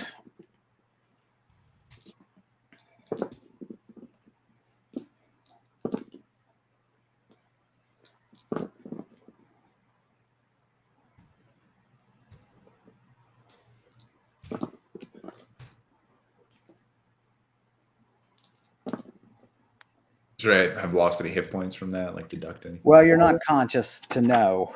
Well, I know, but I'll make a marker to remember, I guess. 45 hit points. Gee, I've lost. Jesus. Okay. Note, not mess around with frogs. And that's our Christmas lesson for everyone. Remember. Don't mess around with frogs. You come to.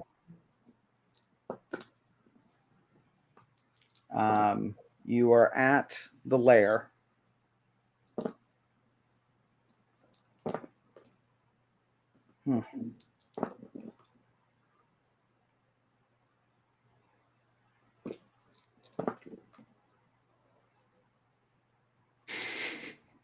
It's beginning to look a lot like Deathsmith. Quinn, you mean.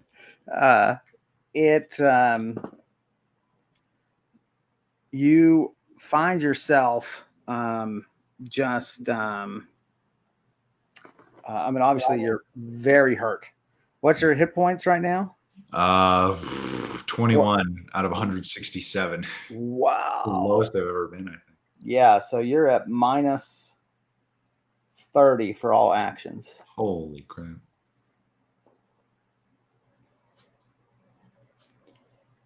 Wow.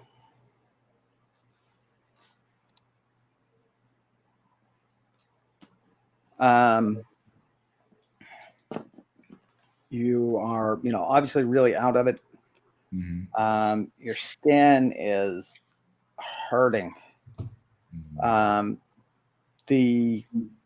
There is a glistening casing all over you, and in your fingers, underneath the casing, you can feel that it's still wet, and no doubt that is the translucent ooze. Gross. It is resting under the tree. You are resting up against the pile of trash, which are no doubt the remains of other individuals who have been eaten here.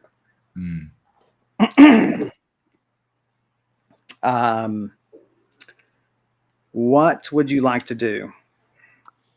Can I sneakily take a potion greater? You are encased. Oh, I can't like hardened. It's like being dipped in glass. Oh my gosh.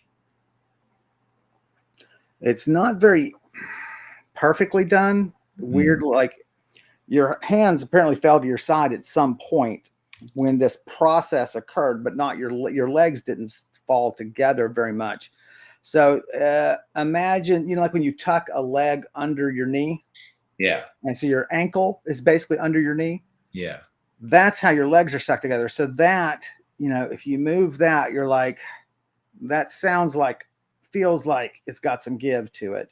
Yeah. You can move your fingers, but you can't really move them up and down your torso. Yeah. Yeah.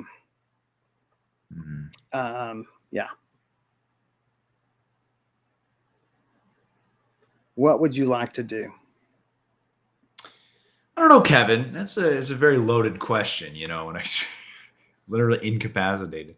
One option is to teleport out of here. I don't need my hands to do that. You do need your hands to cast any spell. Right, I do. I always forget about that. Now you can do emotionless casting. Yeah. At huge penalty. Yeah. In an environment that is already apparently protected against teleport. Yes. But yeah. I mean, I don't know if it explodes and throws you out of here. I mean, that's an absurd possibility, though. I mean, that could kill me. That it could self kill you. Yeah.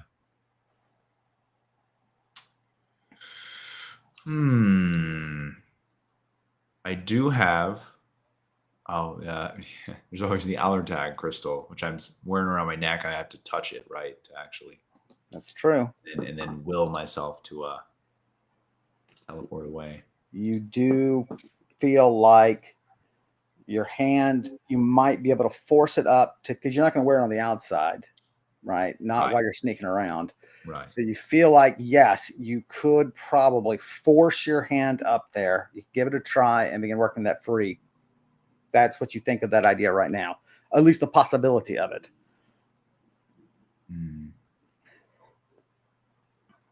That would be a crazy way to get out of here.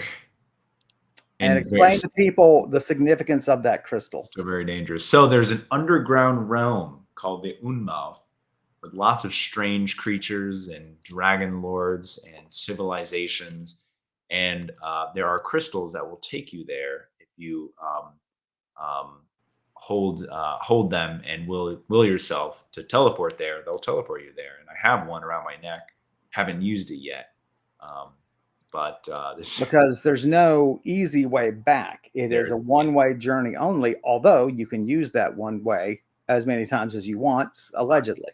Right.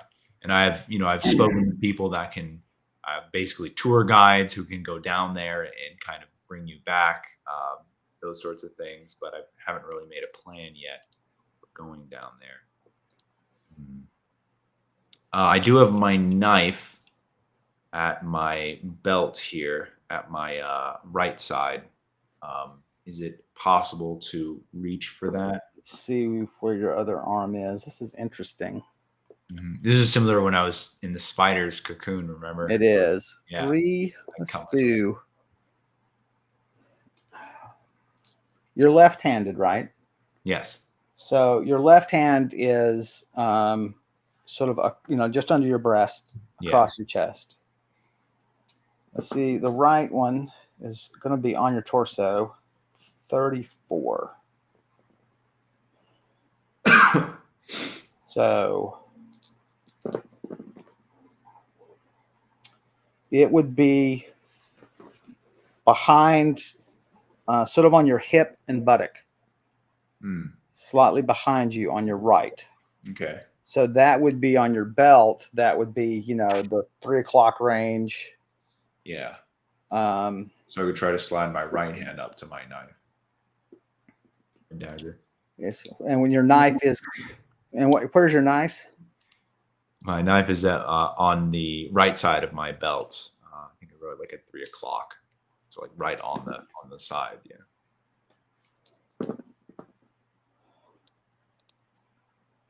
Here's the problem you realize as you start to move. And that is that these blisters are tearing against this hardened slime. And you, of course, want to be absolutely silent.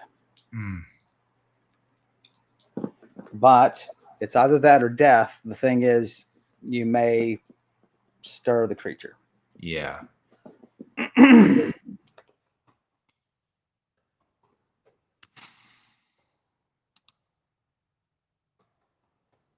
Is there anything else then besides reaching for that? Look through my magic items again. Quinn, you want to donate some of those crystals through the donation page? That's right. E-drugs for some reason. Oh, it's E. Is that what the kids call E? Now I get it. I'm hip. I'm with it. Doko, doko, doko.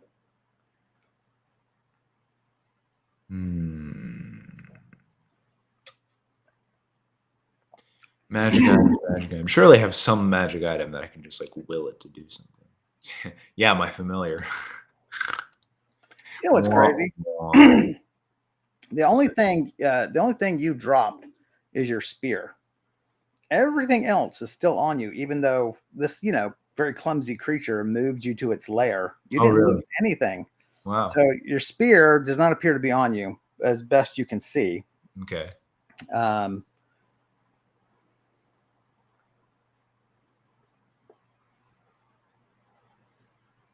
Floating lantern. I guess the floating lantern would be on my side. But that's like hooked onto my side, right? And which means it's plastered to you also. Yeah. But I wonder if I could like will it to like move, and if that would break it away, or if it's too strong of a. I don't think you would. I have a hard time believing you think it's going to be strong enough to get through. Yeah, same here. You've not exactly tested your full strength against this stuff. One, because it's very painful with all your blistered skin, but also because until you have a plan, you don't want to make the noise of this stuff is probably going to crack. It's going to make some noise you feel. Right. Yeah, Quinn, we know the familiar's not here. All right. The familiar would have been wounded anyway.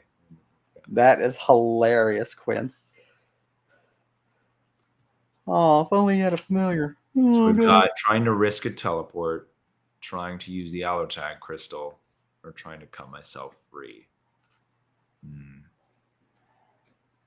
Now, the Allotag crystal would require the least movement, right? Because I would just bring my hand up to like my chest. And then you've got to, it's going to take us several minutes pulling it up, all the way through, but doable.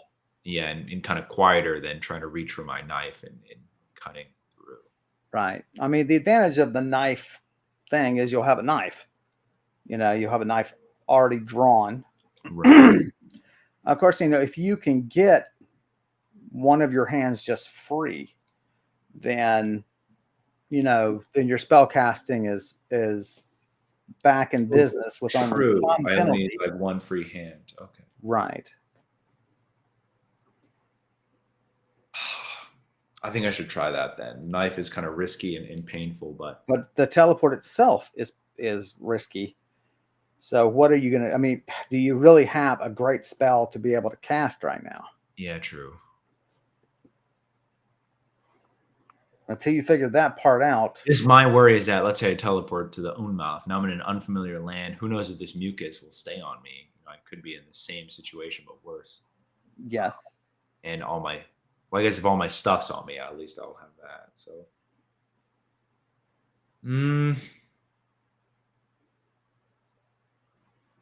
here's what we can try. We can try to work my hand up to the crystal, have that at the ready, but then also go for the knife. Then if the creature stirs, then I can just, use the Unmouth, teleport, and get out of here.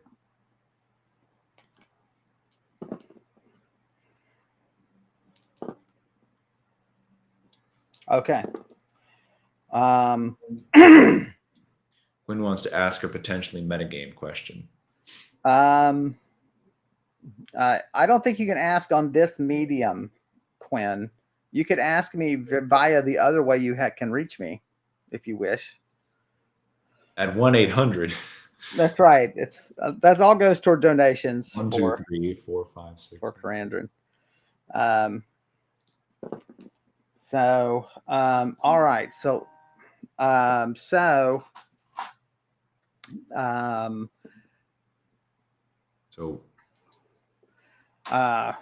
Right. That's what we were just discussing, Quinn, was that teleporting from here. Now, the question is is the Allertag considered a teleport? The Allertag crystal considered a teleport according to the enchantment on this place? And that's just a weird dealio.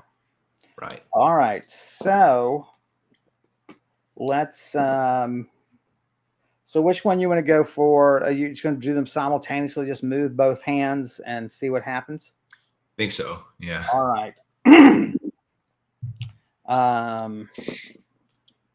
Are we going for like maximum force at this point? We're going to gradually build. What are you going to do? Do I feel like I could go maximum and hold, my pain in, or I don't know how my character deals with pain. What's your feeling about your self-discipline? That's really what's going to make the determination. Discipline. Below average. Okay. No. It's going to be tough. And then you believe it's going to be very tough. Take it slow. Try not to make any noise. Little pain as possible. All right.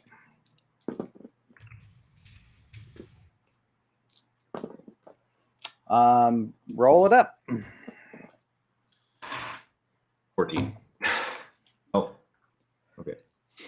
Crystal hand, so your right hand. That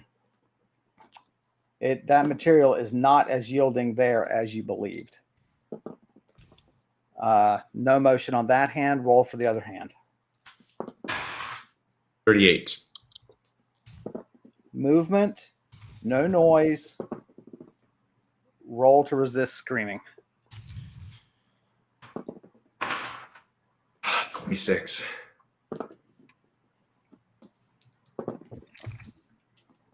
You let out a groan through your clenched mouth. The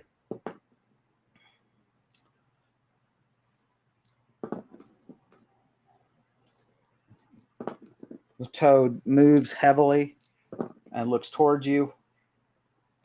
It is now watching you.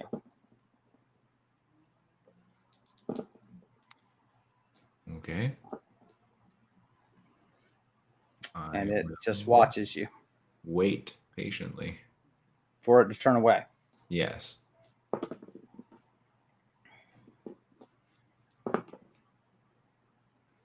After a few moments, it sort of loses interest, moves up under the shade of the tree. It does this really gelatinous stretch. It settles back down. What would you like to do? Let's continue with the left hand. All right, we'll roll it up. 35. Some movement. You can touch your dagger, but you can't yet grasp it. Roll to resist making noise. 12. Oh, man. I just have to run out of here. A full-on scream.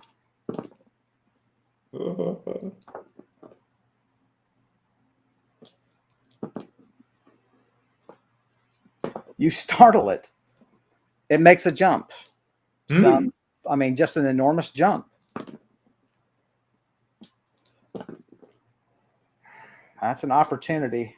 Now you're to the point of having to roll a self-discipline roll before you can attempt movement because the pain is excruciating. Oh.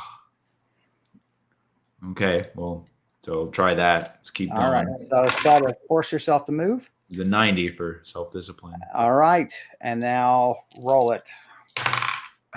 18 to move. Material has been weakened. It actually breaks. A sound is sort of like some soft cracking noises. Yeah.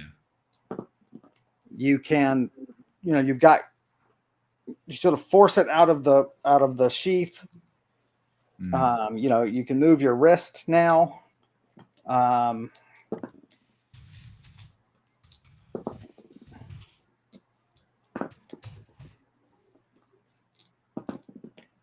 It hops back, lands in its clearing.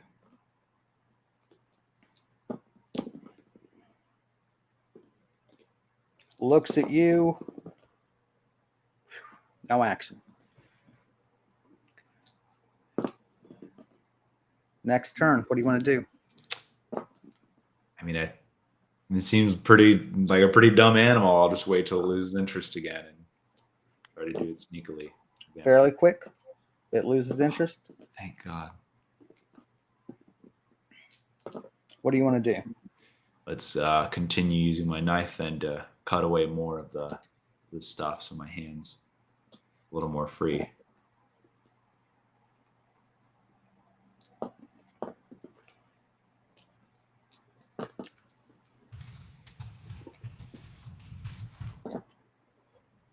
It's sort of like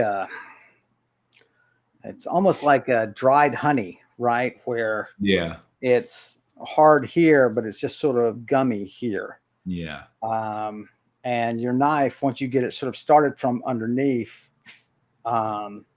it's like just sort of cutting a thin piece of leather. It goes very quickly. Your arm is covered in just blood and ooze from blisters and other things.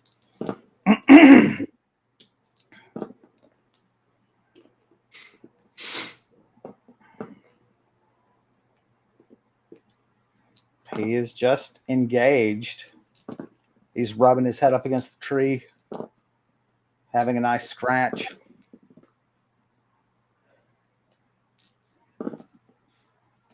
My Uncle Brian would take me out in the woods and we would just walk around and stuff in my grandparents' place. And he would show me where the bears had scratched their backs on the trees and you could see their hairs stuck in there. That's cool. I'm going to prioritize trying to cut away where I can. Well, I got to cut away enough to get like a potion, my whole arm and my whole waist. Where are your potions? What potion in the pouch that's worn at my belt. So, yes, but what o'clock? Would be at my right side, so probably 2 o'clock. So I can grab with my left hand. Yeah. Right.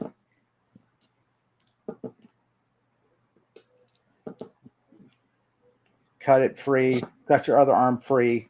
You have it. You get it open. You have access to all your potions. Okay. Hey, use your face changing potion. He won't recognize you. Yeah, I'll change into another frog.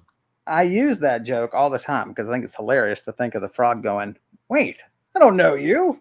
Oh man, I'm sorry. I don't even know you, man. I'll let you go. My bad. I'll let you go. Yeah, you look like a nice dude." That's right. Okay. Yeah, I mean, cut away enough also for my face and try to just down a potion of greater healing.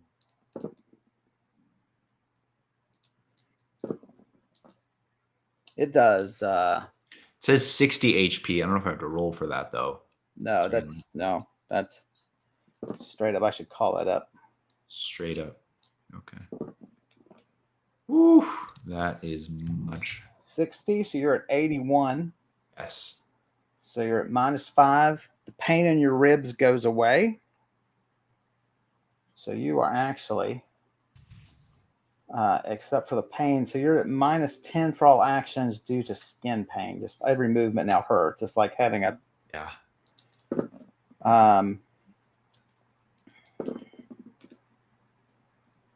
Yeah, you've not made hardly any noise.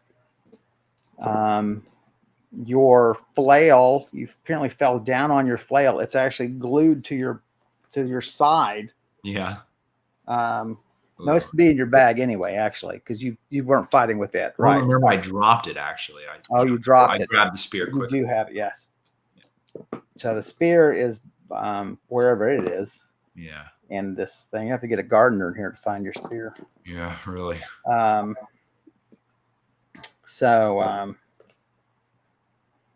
I right. dropped my flail and I can't find my spear, so I only have my dagger. Well, and you probably freeing. The flail is glued to you, but freeing it is going to make so much. There's just I see what you mean. Yeah, I did. Okay, still have it on. It is actually stuck to your side, but freeing that, and there's just no way. Yeah. I mean, you would have to yank it free or something, and then be ready to use it. Yeah.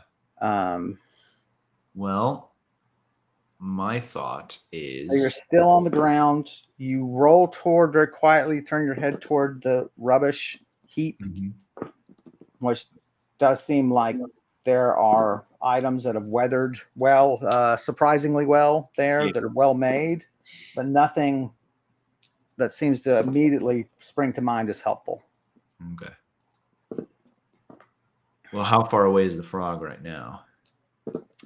Like 15 feet. Like really close. I might just lob a channeling attack at it, which I didn't think about before. If I could have done through the mucus, channeling, all I need is just to see the target, right?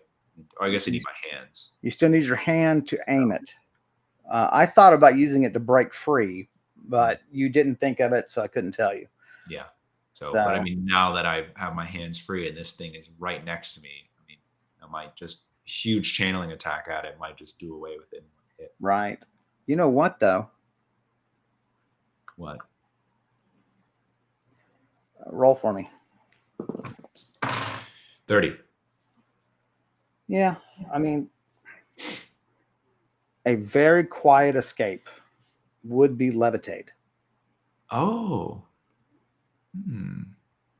Now, he can jump pretty damn high. He's clearing 20 feet or so. Yeah. But you just need a round to get to 20 feet. Yeah. And if he just stays there 2 rounds, you'll be freaked out because you don't like the heights. But it is silent. Yeah.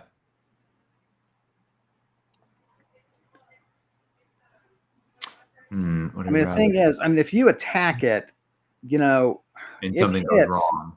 Well, it has to go so right to kill something this big.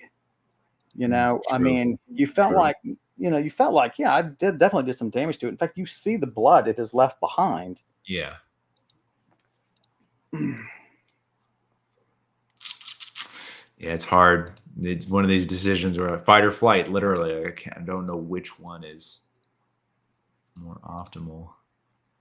Now, I would have to think, given how injured you are, and how strong I still have all my is. stuff on me. I think there's no reason to fight it. I think we should make an escape, like you said. I don't think there's any reason to fight it in this condition. Well, yeah. Okay. So this thing about escape, I don't want to do teleport with the risk of protections. Levitate's one option. And levitate is so quiet. Yeah, exactly.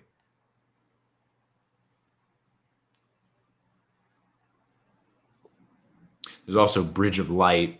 If I could like make a bridge to like the top of the manor somehow. That is true. Yeah. That is true. That doesn't make any noise. What's But the then- but the range on that? How long a bridge can that make? This courtyard is huge. I mean, you're talking about being inside of a football field. It's 50 feet plus 10. Oh no, sorry. 20 feet plus 1 foot of level. Yeah, not even. No, you can't even. Yeah. I mean, you Then might I make think- it to the top of a tree. I think we'll try a levitate then. Just try to cast and jump off the ground towards the roof, Superman towards the roof. Well, if you Right. just go up, I'll make go up. make a very soft jump, right? Then you'll just float up. Sure. But then I can't And- like move, right? I need to find a tree or something to push myself off. Sure. Well, you can let the breeze decide that. Okay. And there's enough trees you feel like, Breeze I in the can reach breeze. for something, I always forget levitate is so sensitive to breezes. It's good. Like weightless. Yeah. It really It is like, yeah, it really is like, except you control up and down, but yeah, this is controlled by force. Yeah. Um, It's just because it's natural to think like a human body isn't pushed easily by the wind. But as Right. soon as you use levitate, it is. So it's like it's a weird mental thing. it is. It's a sort of a paradigm shift. All right, roll to cast. If you fumble this, oh my God. I'm gonna kill you, Kevin, if I fumble it. 33. No problem. Okay, that's a 6th level. Costs you 7 exhaustion, though. Not a great casting, but a sufficient casting. Sufficient. That's what I'm going for.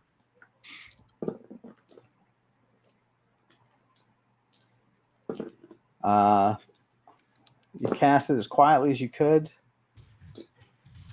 He rolled open-ended to hear you.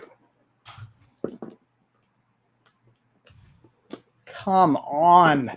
Then he rolled open-ended to deal with the shock of seeing you float.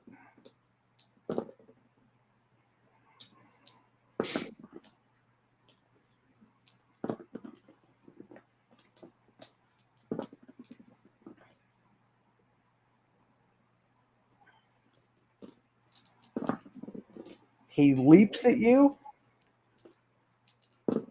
and misses. Oh, woohoo! Rolled a 13. Oh, thank God. You just kind of one of his big hands sort of hits you in passing, and so you're spinning like crazy. Yeah. You go up, he goes off in the other direction.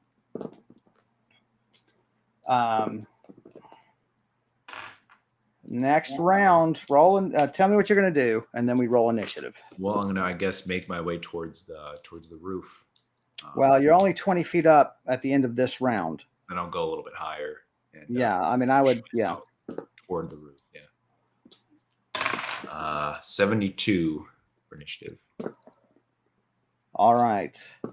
You go up. The wind catches you.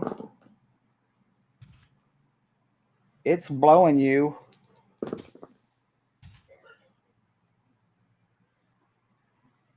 Toward the roof, you think, right toward that place where you saw the evidence of habitation. Oh, okay. Talk about favorable winds. I know. You know what's really funny? I also have a spell that create a series of currents within radius of the target that doubles the target's swimming, railing, rowing base rate. Okay, so it doesn't work for just the wind.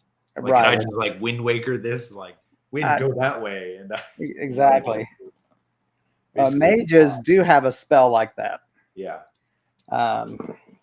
They also have a spell, I forget what it's called, where they can use it basically produces a tailwind for arrow shots. Oh, cool.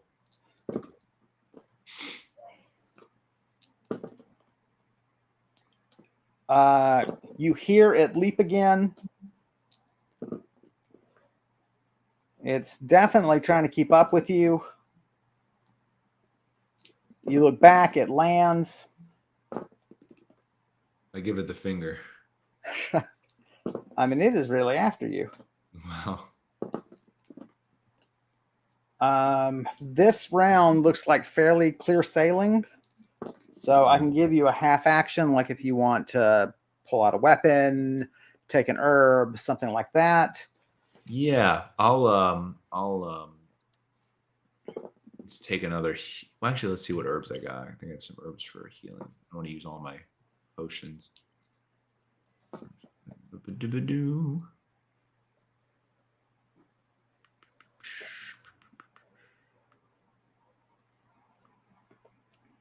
I'll take a pull out Turek herb. It's 4 to 40 HP. All right.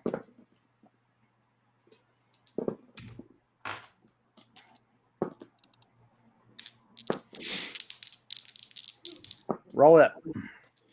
Wait, 4 to 40. How do I roll that? Is that Just roll 1 to 100. okay? 94.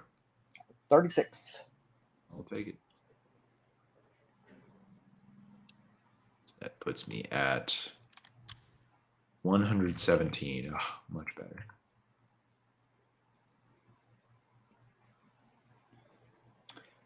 All right. It leaps again, clearing brush and so on.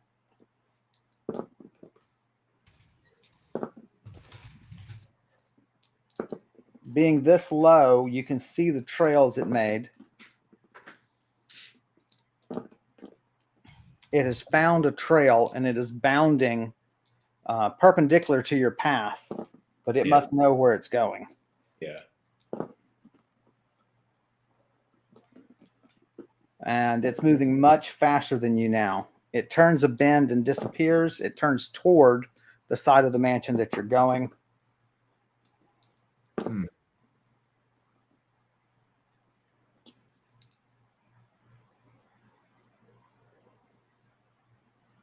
Trying to think of the numbers here.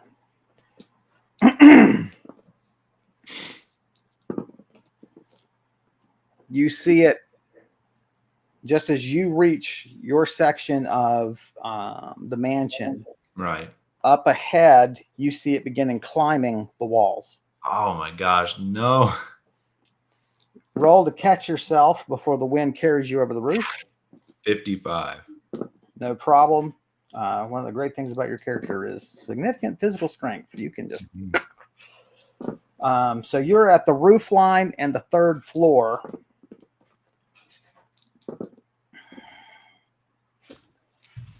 There are balconies here. You just climb down to the balcony.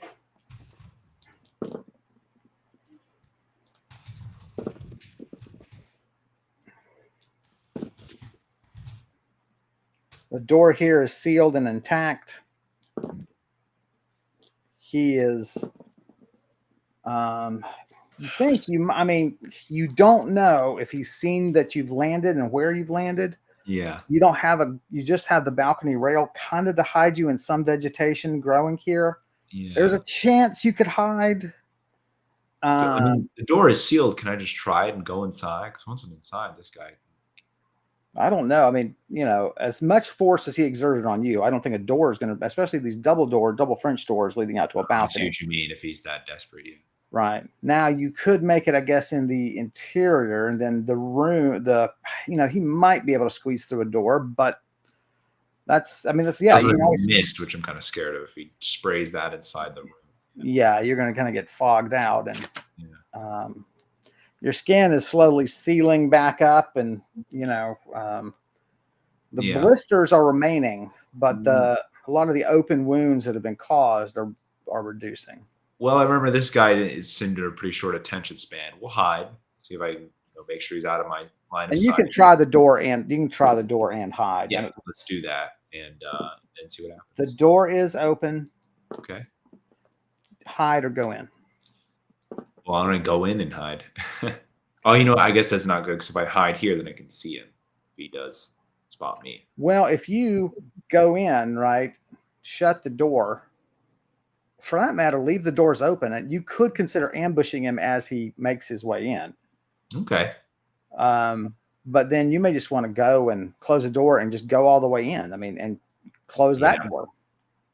Yeah, I think I'd rather do that. We'll go inside, put some doors between us, and maybe he'll forget about me, or maybe he'll just not be bothered to come.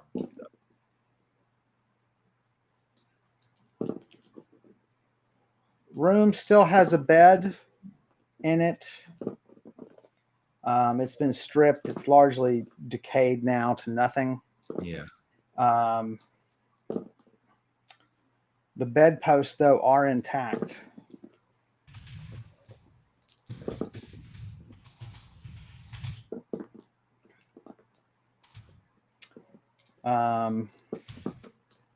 Here are unknown figures to you. There's clearly on the bedpost, there is what seems to be definitively a human king with crown, and he's holding what is definitively a very large egg. I mean, it's, covers most of his torso. And his head is downcast. His expression is sorrowful. There are others, all seem to be figures, in some sort of a plot. By that I mean they've all got something in their hand, and maybe that's a symbol, what they're each carrying. I was going to say, it might be kind of maybe good to end the session. Why don't we just go through the rooms and then make sure I'm hidden from him? Then we can talk about the room next time. Well, I was going to give you the 2 posts you pass, basically. Sure. Okay. And so there's a queen, clearly again, crown, older human woman. And she stands with a trident pointed down toward the floor as though she's warding something off. You pass through. This door is locked from the inside. You unlock it. Go through.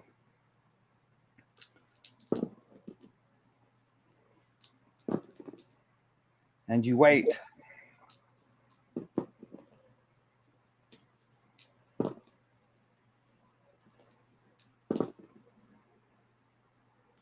Sound of movement, definitely on the balcony.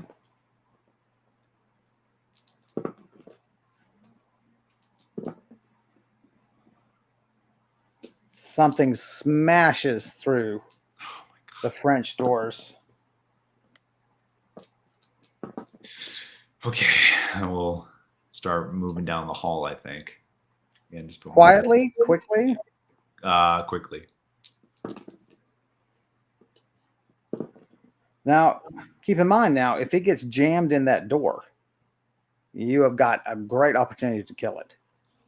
Sure, but if it gets it through the door, then I'm back at square one. So I'd rather. And it would be an ambush, it's a great tactical advantage. If it as it comes to that door, just be able to attack it, unexpectedly is a huge. Well, okay, then why don't we just try to hide out of view of the door and around the corner, or I guess down the hall some.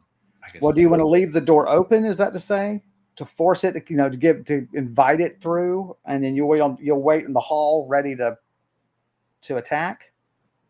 I don't know. I think I'd rather just try to leave it be to outdistance it. So leave the door closed and hall butt.